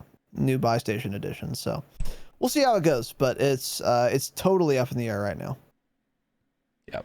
So moving on, Activision president says that there is an opportunity to connect a Call of Duty mobile experience. Okay, this is very interesting. With the main Call of Duty games on console/PC. What is this all about, Tanner? I'm thinking that basically you're gonna, when this Call of Duty mobile game comes out, which I believe is next year, or this new mobile game, I believe what they're talking about is literally just accounts. Like, you can probably rank up through all of them. There's no way that they're gonna let somebody on a PC play against somebody on a fucking phone, right? Yeah. I don't think they would do that. So I think that's all this means. He's kind of trying to make it sound more interesting than it really is, but it's probably just, you know, more cross progression than there is now even. That's, yeah. Because COD Mobile now, it's different everything, so that's probably all going to be integrated. Mm-hmm. So that's cool for people that play both. I don't know how many people there are really that play a lot of mobile and also a lot of, you know, Warzone or Cold War on PC or on console. I don't really know if too many people do that, but... Yeah, true. It does seem like kind of unnecessary, but, you know, if you have cross progression already, you might as well add another game in there. And if anything, they're probably thinking it could bring more people over to mobile, which of course then make more money buying little microtransactions on mobile or something, you know? Yeah. Mm-hmm. True. Another quote, COD 2021 is a really robust game at launch. We've gotten farther ahead at supporting post-launch. We've learned a lot over the last few years. What was interesting to me about this quote, okay, COD 2021 is a really robust game at launch. Okay, if that's true, that's really good. Because you know what Cold War was not? Robust at launch. It had 2 maps, 1 game mode, and 5 guns. Like, there was nothing in this game at launch. And that was a big reason why it was such a flop, among other issues for sure. But the main thing was, like, very few maps, it seemed like. Especially for, like, combined arms, there were literally 2 maps. But I think for all the modes, there were, like, very few maps, which was very odd. So, will it be robust at launch? We'll see. One thing that could be interesting is that if COD 2021 does not have zombies, that means there would have been a lot more development time for other things, because it wouldn't be spent on zombies. If you're a zombies player, that sucks. If you're not a zombies player, that could potentially be good for you, because that could be the difference between 8 maps and 16 maps for multiplayer, for example. So they're saying it's a robust game at launch. Is that true? Number one, interesting. Number two, why in the same breath are they also talking about post-launch? We've gotten farther ahead at supporting post-launch. We've learned a lot over the last few years. Okay, well, that almost seems to be at odds with saying it's robust at launch.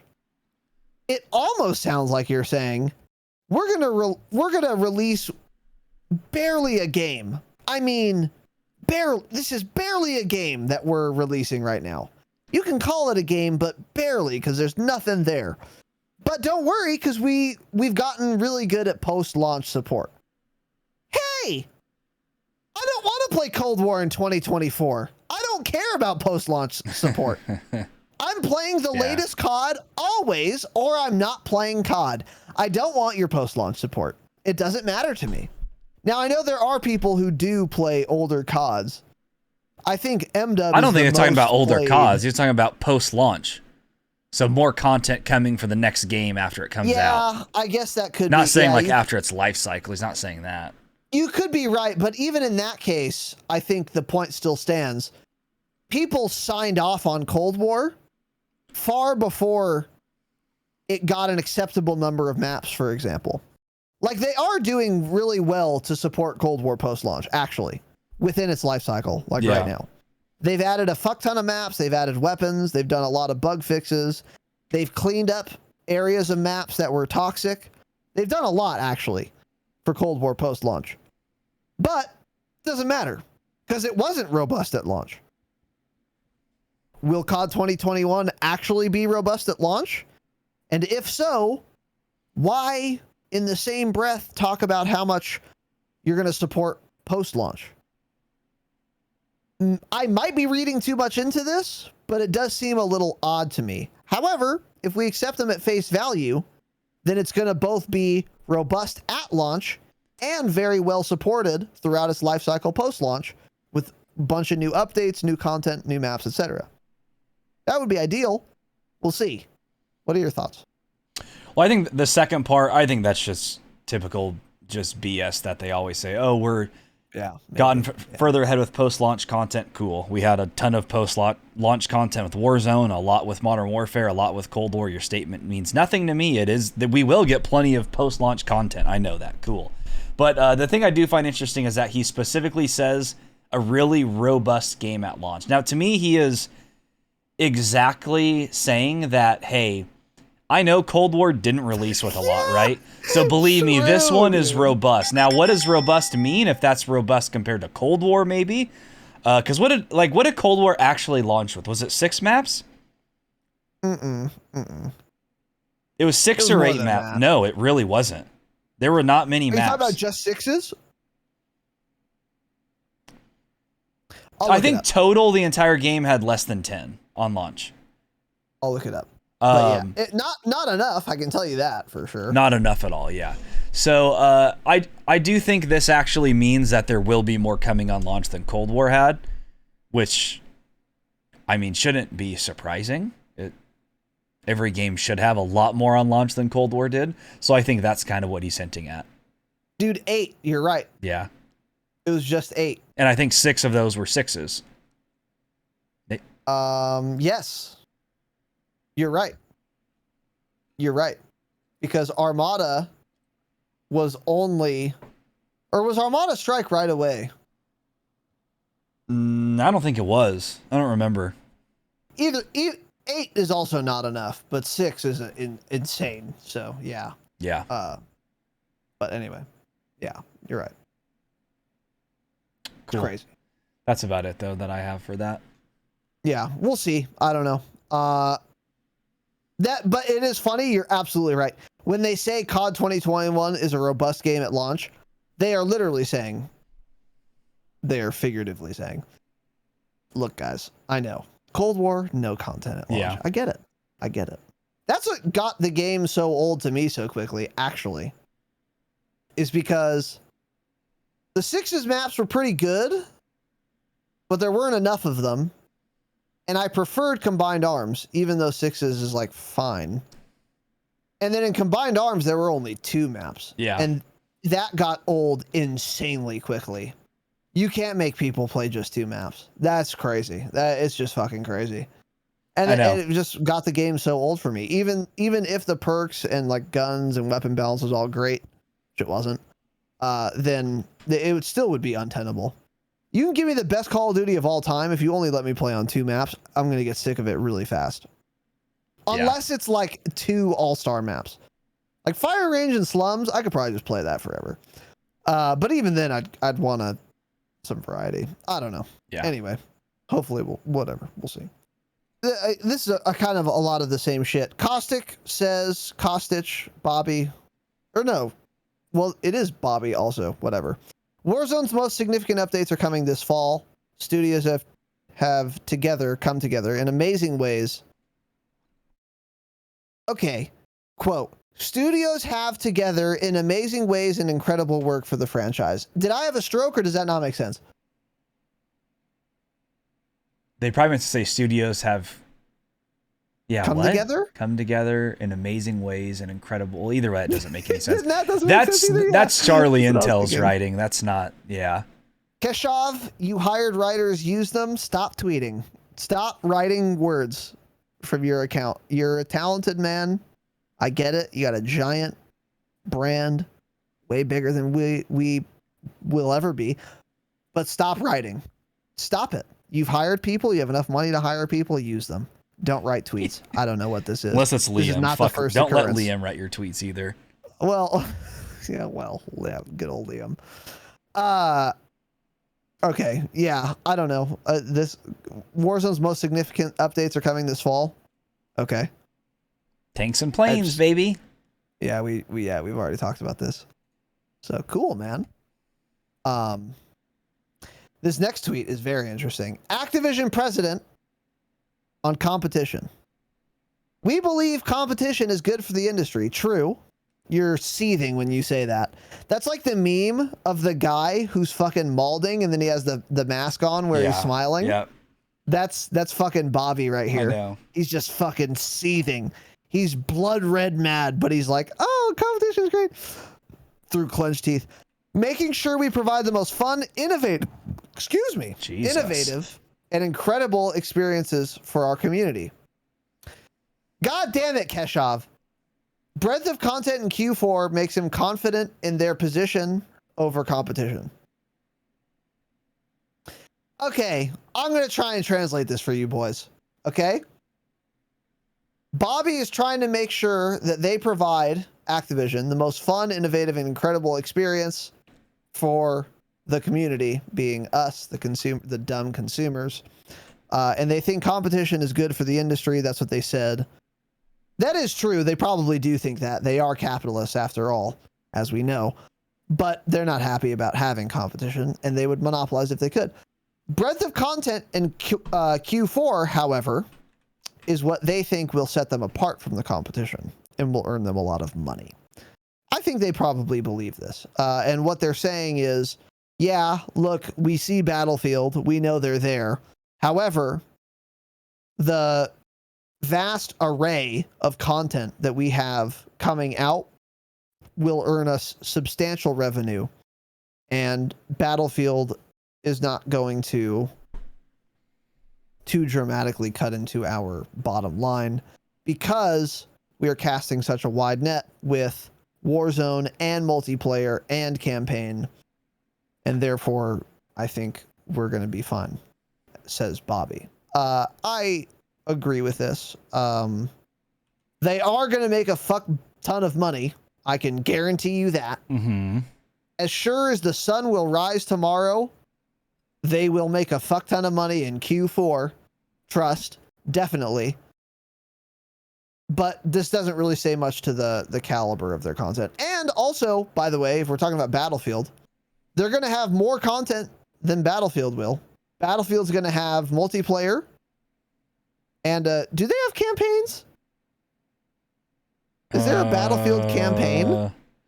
There used to be. I'm not sure. I don't know if this one will. Hopefully not. They should just spend that time on multiplayer. Yeah, I don't even know if there's a... But, okay, so Battlefield might have a campaign. It will have multiplayer. And it won't have a BR right away. So, Bobby's right.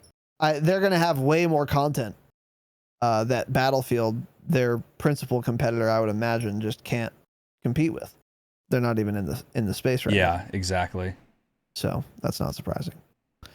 What is this next tweet here, Tanner? Where are we at? This one. Okay, yeah. So next thing here, Activision also said in this same little shareholder meeting, the total hours played in the Call of Duty universe in Q2 of this year, so from April to June of 2021, was higher than the total hours played in Call of Duty in the entire year of 2019. So more COD was played in a few months this year than all of 2019, which, by the way, 2019 was almost all Black Ops 4, and then at the end of that was when MW came out, which was in October, I believe. Like October 15th it may have been.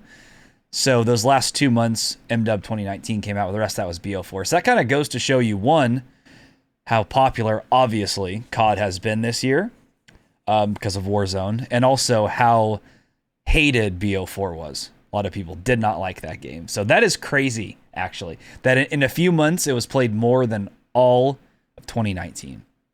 It is crazy. I think part of it, too, is just that you can sit and play a BR for longer than you can sit and play multiplayer. Yeah. It's just that simple. That's how it was with Splitgate even. It was like after an hour and a half, I was like, okay, this just already feels like the same thing again. Like it's fun and I'll play another day, but I'm already bored of it for right now. So that is true. Especially, yeah.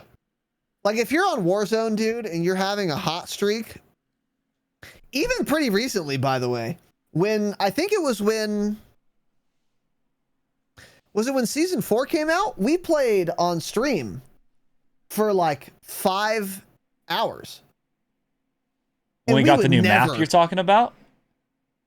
I don't remember. No, I think it was even after that. It was recently, dude. When we wait, Season 4 or Season 4 Reloaded. You and I both played Warzone. Oh. Until 5 p.m. on a gameplay stream. Yeah. Yeah. And afterward, we were like, dude, we played for a long time. Yeah, because we were having fun. Because it's a BR and you can get sucked in like that. You have a good game, you get a lot of kills, you get a win, you get 2 wins in a row. I think that was the day we were playing Rebirth and we got like 10 wins or something. So we were having fun. Yeah, it could have been that. It could have been that, maybe, yeah. But like, that is just not happening with multiplayer. I'm just not playing multiplayer for 5 hours. There's no chance. The only time I'm ever doing that, maybe, is if I'm grinding camos and I'm like getting pretty close to finishing like a category or something. Yeah. But I'm just not doing it for regular ass multiplayer. Because just like you said, multiplayer is really fun and I'll have a lot of fun the next day. But once I've hit 2-3 hours, I'm done. Yeah. Unless you're like really grinding for like some like task or something that you need to do, like some camo. Exactly. But it's like the Cold War, it's not fun grinding for those camos at all. MW wasn't either, but I still think the MW grind for camos was better.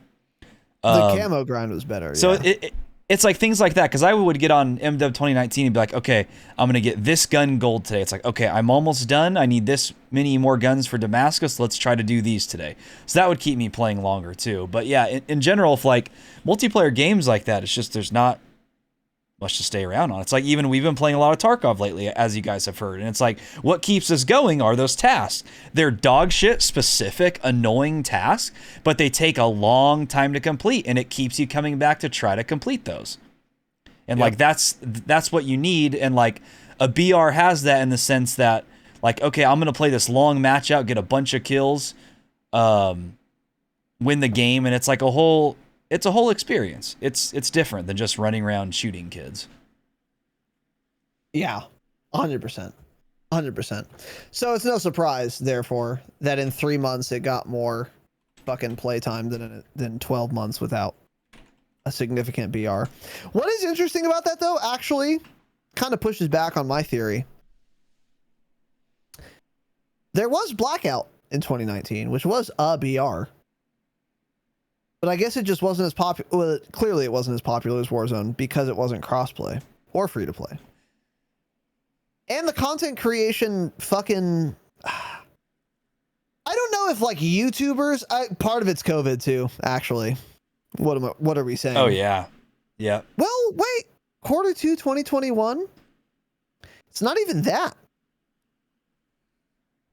It's a lot of things, but it is interesting. It's an interesting stat.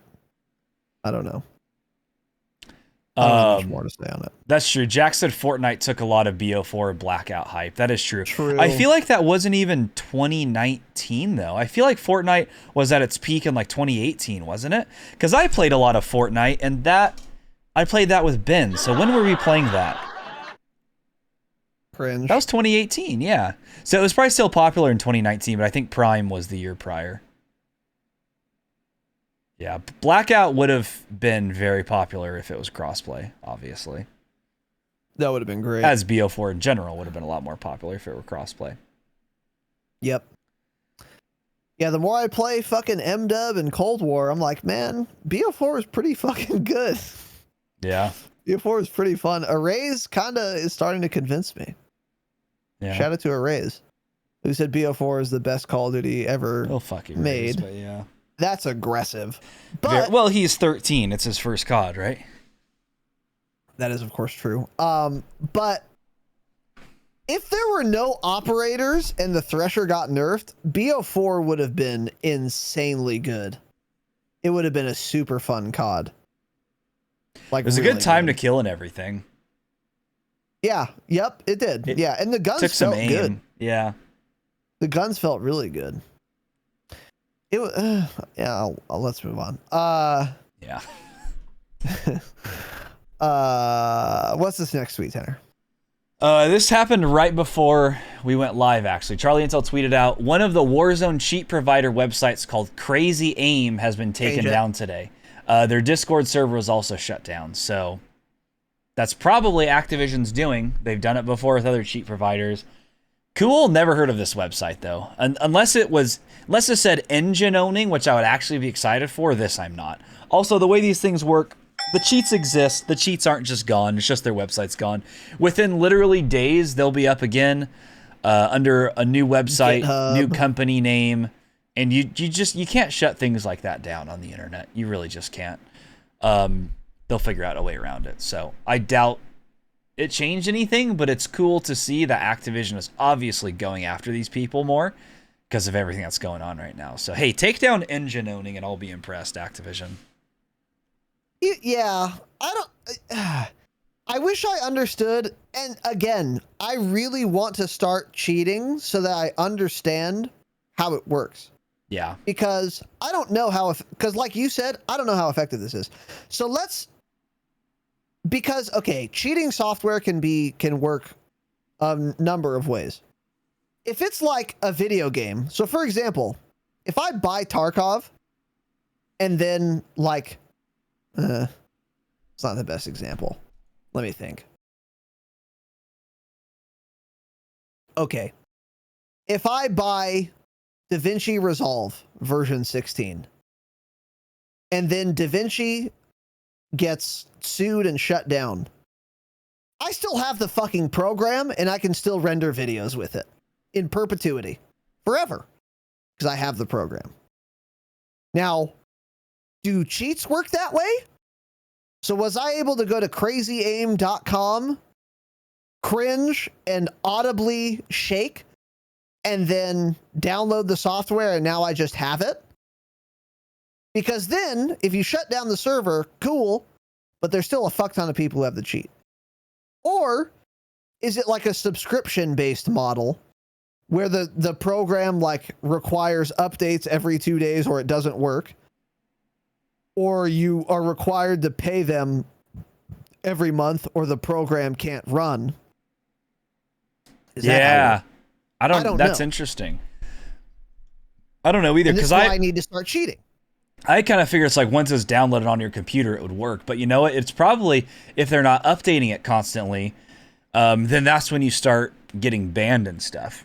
When they change, like when their source code changes and stuff, they have to update that or you will get banned. So I think, because there's some cheat providers, I believe I've seen like screenshots saying like, don't cheat until don't cheat today, because it's like this, you'll get banned if you try cheating today, basically, because like things need to be updated. So maybe that is it. That would kind of make sense, that it's like if you're not updating it constantly, it's not going to work. Yeah. And in that case, this would be fine. But even then, even in that case, I still think this is like futile. They might as well do it. I'm not mad that they're shutting down cheat providers. I think that's good. I don't think it's going to do any harm, really. And the fact that they are trying to shut down all these cheat manufacturers just goes to show you they are not capable of making an anti-cheat. If there was ever a time where they would be pressured into doing it, they would do it now. And they would announce it now. So the fact that they still haven't announced that they're making a robust anti-cheat means that they simply can't. It's not possible. In my view, it is not possible for them to make an anti-cheat because they would have done it by now. They would have at least said something about it by now. So that's why they're trying to shut down cheat providers. So that's fine and like cool and like I'm glad they're doing it, but it's nonetheless, it won't be enough. It won't be enough because new companies will sprout up, new cheats will come on board. And how many fucking cheat providers are there? I don't know. I had never heard of fucking CrazyAim before. So how many other cheat providers had I never heard of before? Probably actually hundreds. Yeah. Like actually hundreds. Yep. I know. What are they going to do? Take 200 fucking companies to court in the span of 2 months before 100 more come into existence? It's like, come on. Yeah. Give me a break. So, I don't know. Yep. Cool. I'm glad they're doing it. It's not going to hurt the game if they ban cheat providers, but I just don't think it's going to help. Exactly. So, anyway. Next up, a tweet from Charlie Intel. President J. Allen Brock, change it, of Blizzard Entertainment, resigned. I'm going to be honest, as I told Tanner this afternoon. Why? I have a feeling, I'm almost positive, that this has to do with the rape den. Yeah, the alleged rape den over at Activision HQ in this whole lawsuit. It probably has something to do with that, but I don't know what. Now Tanner wrote a lot of notes last week. Maybe something like that. Maybe you have more insight. Do you? No, because this all just happened, and they haven't said anything about it either. It's just, oh, they resigned. Cool. Okay. That's pretty much it. There's two people stepping in. Jen and Mike, so a female and a male, have more than 3 decades of gaming industry experience between them. They'll share responsibilities over game development and company operations. By the way, listeners, this is Blizzard. They probably have nothing to do with Call of Duty at all. This is on the Blizzard side, not Activision, so they oversee Blizzard games, not COD at all. But it is interesting to see that this is happening now, and obviously it's because everything that has been happening recently, the big walkout of Activision, Blizzard, all that, because of the rape, the frat boy culture going on there. Yeah. So, I mean, this guy's doing just fine. He got a huge payout. He may have to cut down from 7 houses to 6, but he'll make it work. Don't worry. He'll be just fine. Yeah. Blizzard is owned by Activision, but Blizzard does not do much with Call of Duty. But still, it has to do with the parent company. Because Blizzard is a big corporation within the Activision kind of umbrella suite. But yeah. Yeah, and that's what most of the problems were, is that it was on the Blizzard side, supposedly, not Activision. That's where most of these complaints and everything are coming from. The MMO players. Oh, the fucking worst. Oh my God. I used to be one, so I know. Oh, you're horrible. Yeah, the word. Yeah.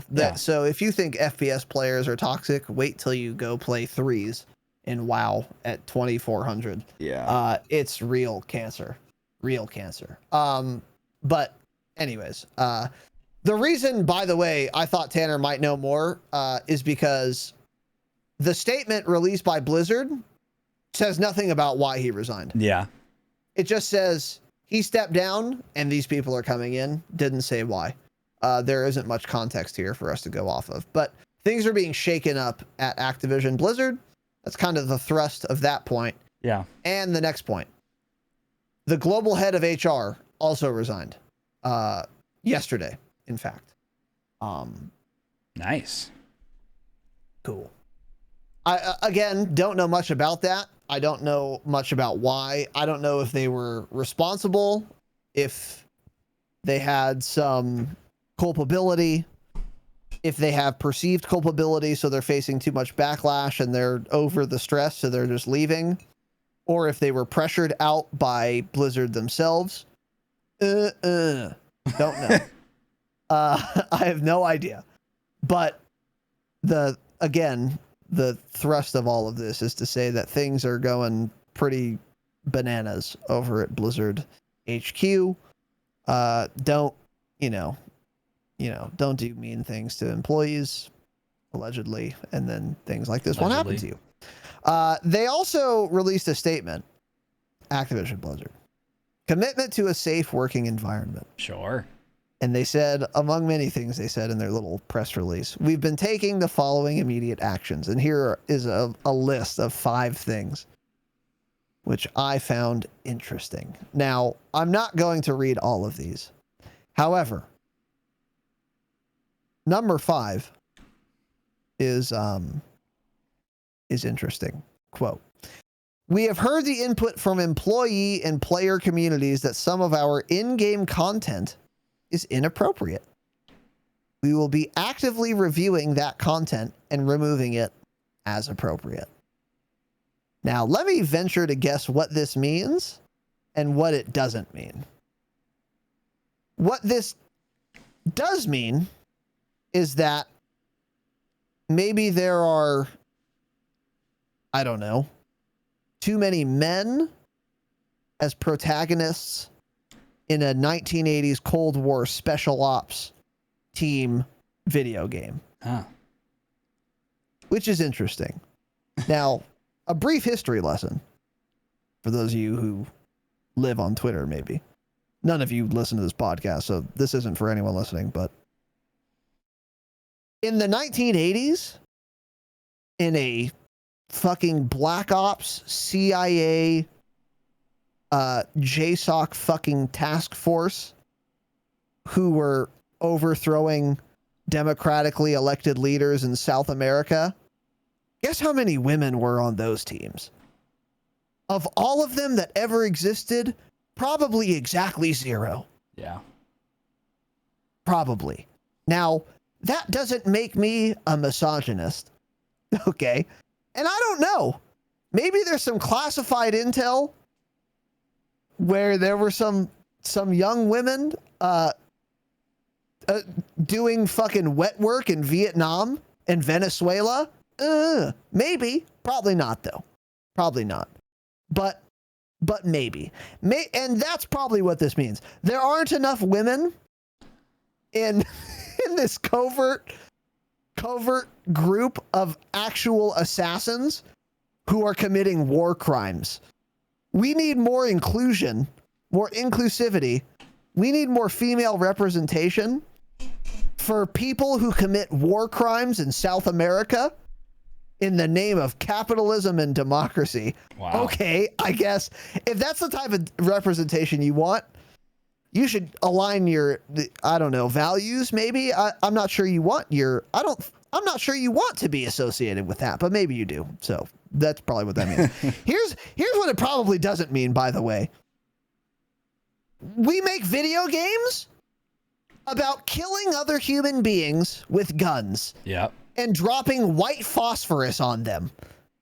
That's probably worse than not having enough women overthrowing democratically elected leaders. That's probably worse. It's probably worse to just depict, again, literal war crimes. It's probably worse. But they don't actually care about that, right? They care about, I don't know, what else? I mean, you guys see where I'm going with this. I could explain more. I'm not going to, because I do like being on Twitch for the time being. Yeah, but this is kind of fucking insane. If I'm reading into this, what I think I'm reading into this. What are your thoughts on this? I think they should just remove every white male from the Call of Duty series and just change it all to something else to make it more inclusive. I think that's where we're about at. But yeah, I remember when something like that came out last week that they said they were going to change some in-game content. And I saw some people on Twitter saying like, oh, maybe it's this. And I wish I remembered what it was, because some of them actually made sense. It's like, okay, yeah, I can see people getting upset and butthurt about that. Doesn't bother me, obviously. But I'm sure certain things that we'll see change. In Call of Duty itself, I don't know. I can't think of what they would really remove. I'm trying to think like yeah. Are there calling cards or something? I don't know. Yes, there are. So there's like pinup girl calling cards. Now for a World War II game. So I think there's an argument if you're like a feminist, to be fair and charitable. I think there's an argument to be made. Like, okay, these are kind of weird. That maybe, but also you could also make the argument. Well, if you're playing a World War II game, there were a lot of fucking 16-year-old riflemen who had like pinup girl, like, you know, art in their barracks or whatever, and painted on the side of their fighter planes. Yeah, that's actually historically what happened a lot. Yeah. So history doesn't matter though. You could argue, well, yeah, but you could argue either way on that point. I think that would be like somewhat fair. I think another fair point is like, so if we're talking about Blizzard specifically, World of Warcraft, okay, if you have a male elf and you equip a chest plate, it looks like armor. If you have a female elf and you equip a chest plate, you have like metal pasties. It's like, okay, well, that's not really armor, is it? Like, that's a fair point. Like, okay, you guys are like sexualizing women or whatever. Yeah. That point makes sense. Because it's like, yeah, if this is supposed to be armor, if my entire tit is out, I'm not very protected by this piece of equipment here. Let's change it. That would be like a fair point. However, again, like with the whole fucking Battlefield and the woman on the cover thing, that's more what I'm thinking this could mean. I think they might have some legitimate grievances, like elven female chest plates. I think that's legitimate. I think they're going to have a lot of illegitimate ones as well. Like, hey, we want to include females in assassinating democratically elected leaders in South America. Yeah. That's not historically accurate. It's not something you should want to be involved. Your sex should want to be involved with anyway, and it's dumb. But we'll see how far they overstep.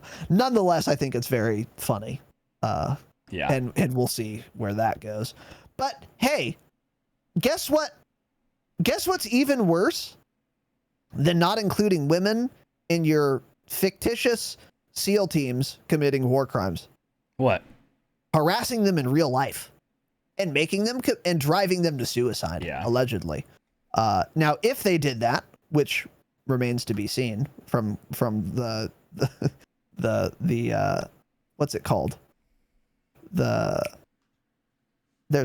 Doesn't matter. I Whatever. don't know what you're trying to say. From the litigation. That would be worse than including or not including women in whatever your assassination. Well, they should take Amara out of the game because she's sexualized. I don't like staring at her giant titties every time I use the operator. But here's what's interesting. Mara's a real ass woman. Well, yeah, I don't care. Hey, I don't care. They're objectifying her. Well, I know where you're going. She dresses that way because she chooses to dress that way. Well, she's not allowed to because other women don't like that. She's being objectified. That interesting? Isn't that That's interesting? not allowed. Isn't it her body, her choice? Not when she's being objectified. No, it's not. Yeah, I know. So, Isn't it empowering to dress the way you want to as a woman? It's super wrong, and I don't agree with it. Yeah. Yeah, it's very interesting, isn't it? Very interesting. It's almost like... Let's move on. I found this funny. Yeah, I found this funny. Next, in the Activision fucking shitstorm fiasco, T-Mobile has ended its sponsorship with CDL and Overwatch League, which are both Activision products, Overwatch and Call of Duty. Their logo was removed from the site last week. It is unclear if it's related to the lawsuit, is what this tweet says. That is not true. It is very clear that it's related to the lawsuit. Obviously, of course it is. Keshav. The fuck else would it be related to? Coincidence? I think not. Sure. Activision, Blizzard, and T-Mobile have both declined to comment. Surprising, Tanner? No. Not at all. You know what surprises me? This is the only company so far. Yeah, true. It is, huh? That's more surprising. It is. Yeah, you're right. You know? There will be more. There will definitely be more. Because I think they have like 7-Up or Sprite as one of them. I won't be drinking Sprite anymore then. I think they have Doritos as well. Won't be eating Doritos anymore. I'm gonna crush all the bags I have. Hopefully Totinos aren't on there, dude. I love my Totinos. You're probably going to crush them and then put them into some casserole dish because you're a white trash piece of shit. Sure. That's what I think you're going to do. Cool. Yeah, I don't know. I don't ever see, like, they have a deal with PlayStation. PlayStation's not going to stop supporting them. They're not going to pull out. They're making too much money. But I am surprised again that like 7-Up and Doritos haven't pulled out yet. Exactly. They will. Give them time. You know what else is funny, by the way? What? T-Mobile is going to get more sponsorship and advertisement eyeballs on them from withdrawing than from being a sponsor of That's CBL. Actually true. Because I have not thought of T-Mobile in 10 years. Oh, who uses T-Mobile? Yeah, exactly. I barely remembered it was a cell phone service provider, actually. Yeah. Yeah, fuck T-Mobile indeed. So enemies of the pod. Yeah, well, yeah, unless they Dropshot. Casey at the dropshot.com. Send us an email, T-Mobile, and we'll be and we will edit this out retroactively as well. Yeah. All right. Yeah.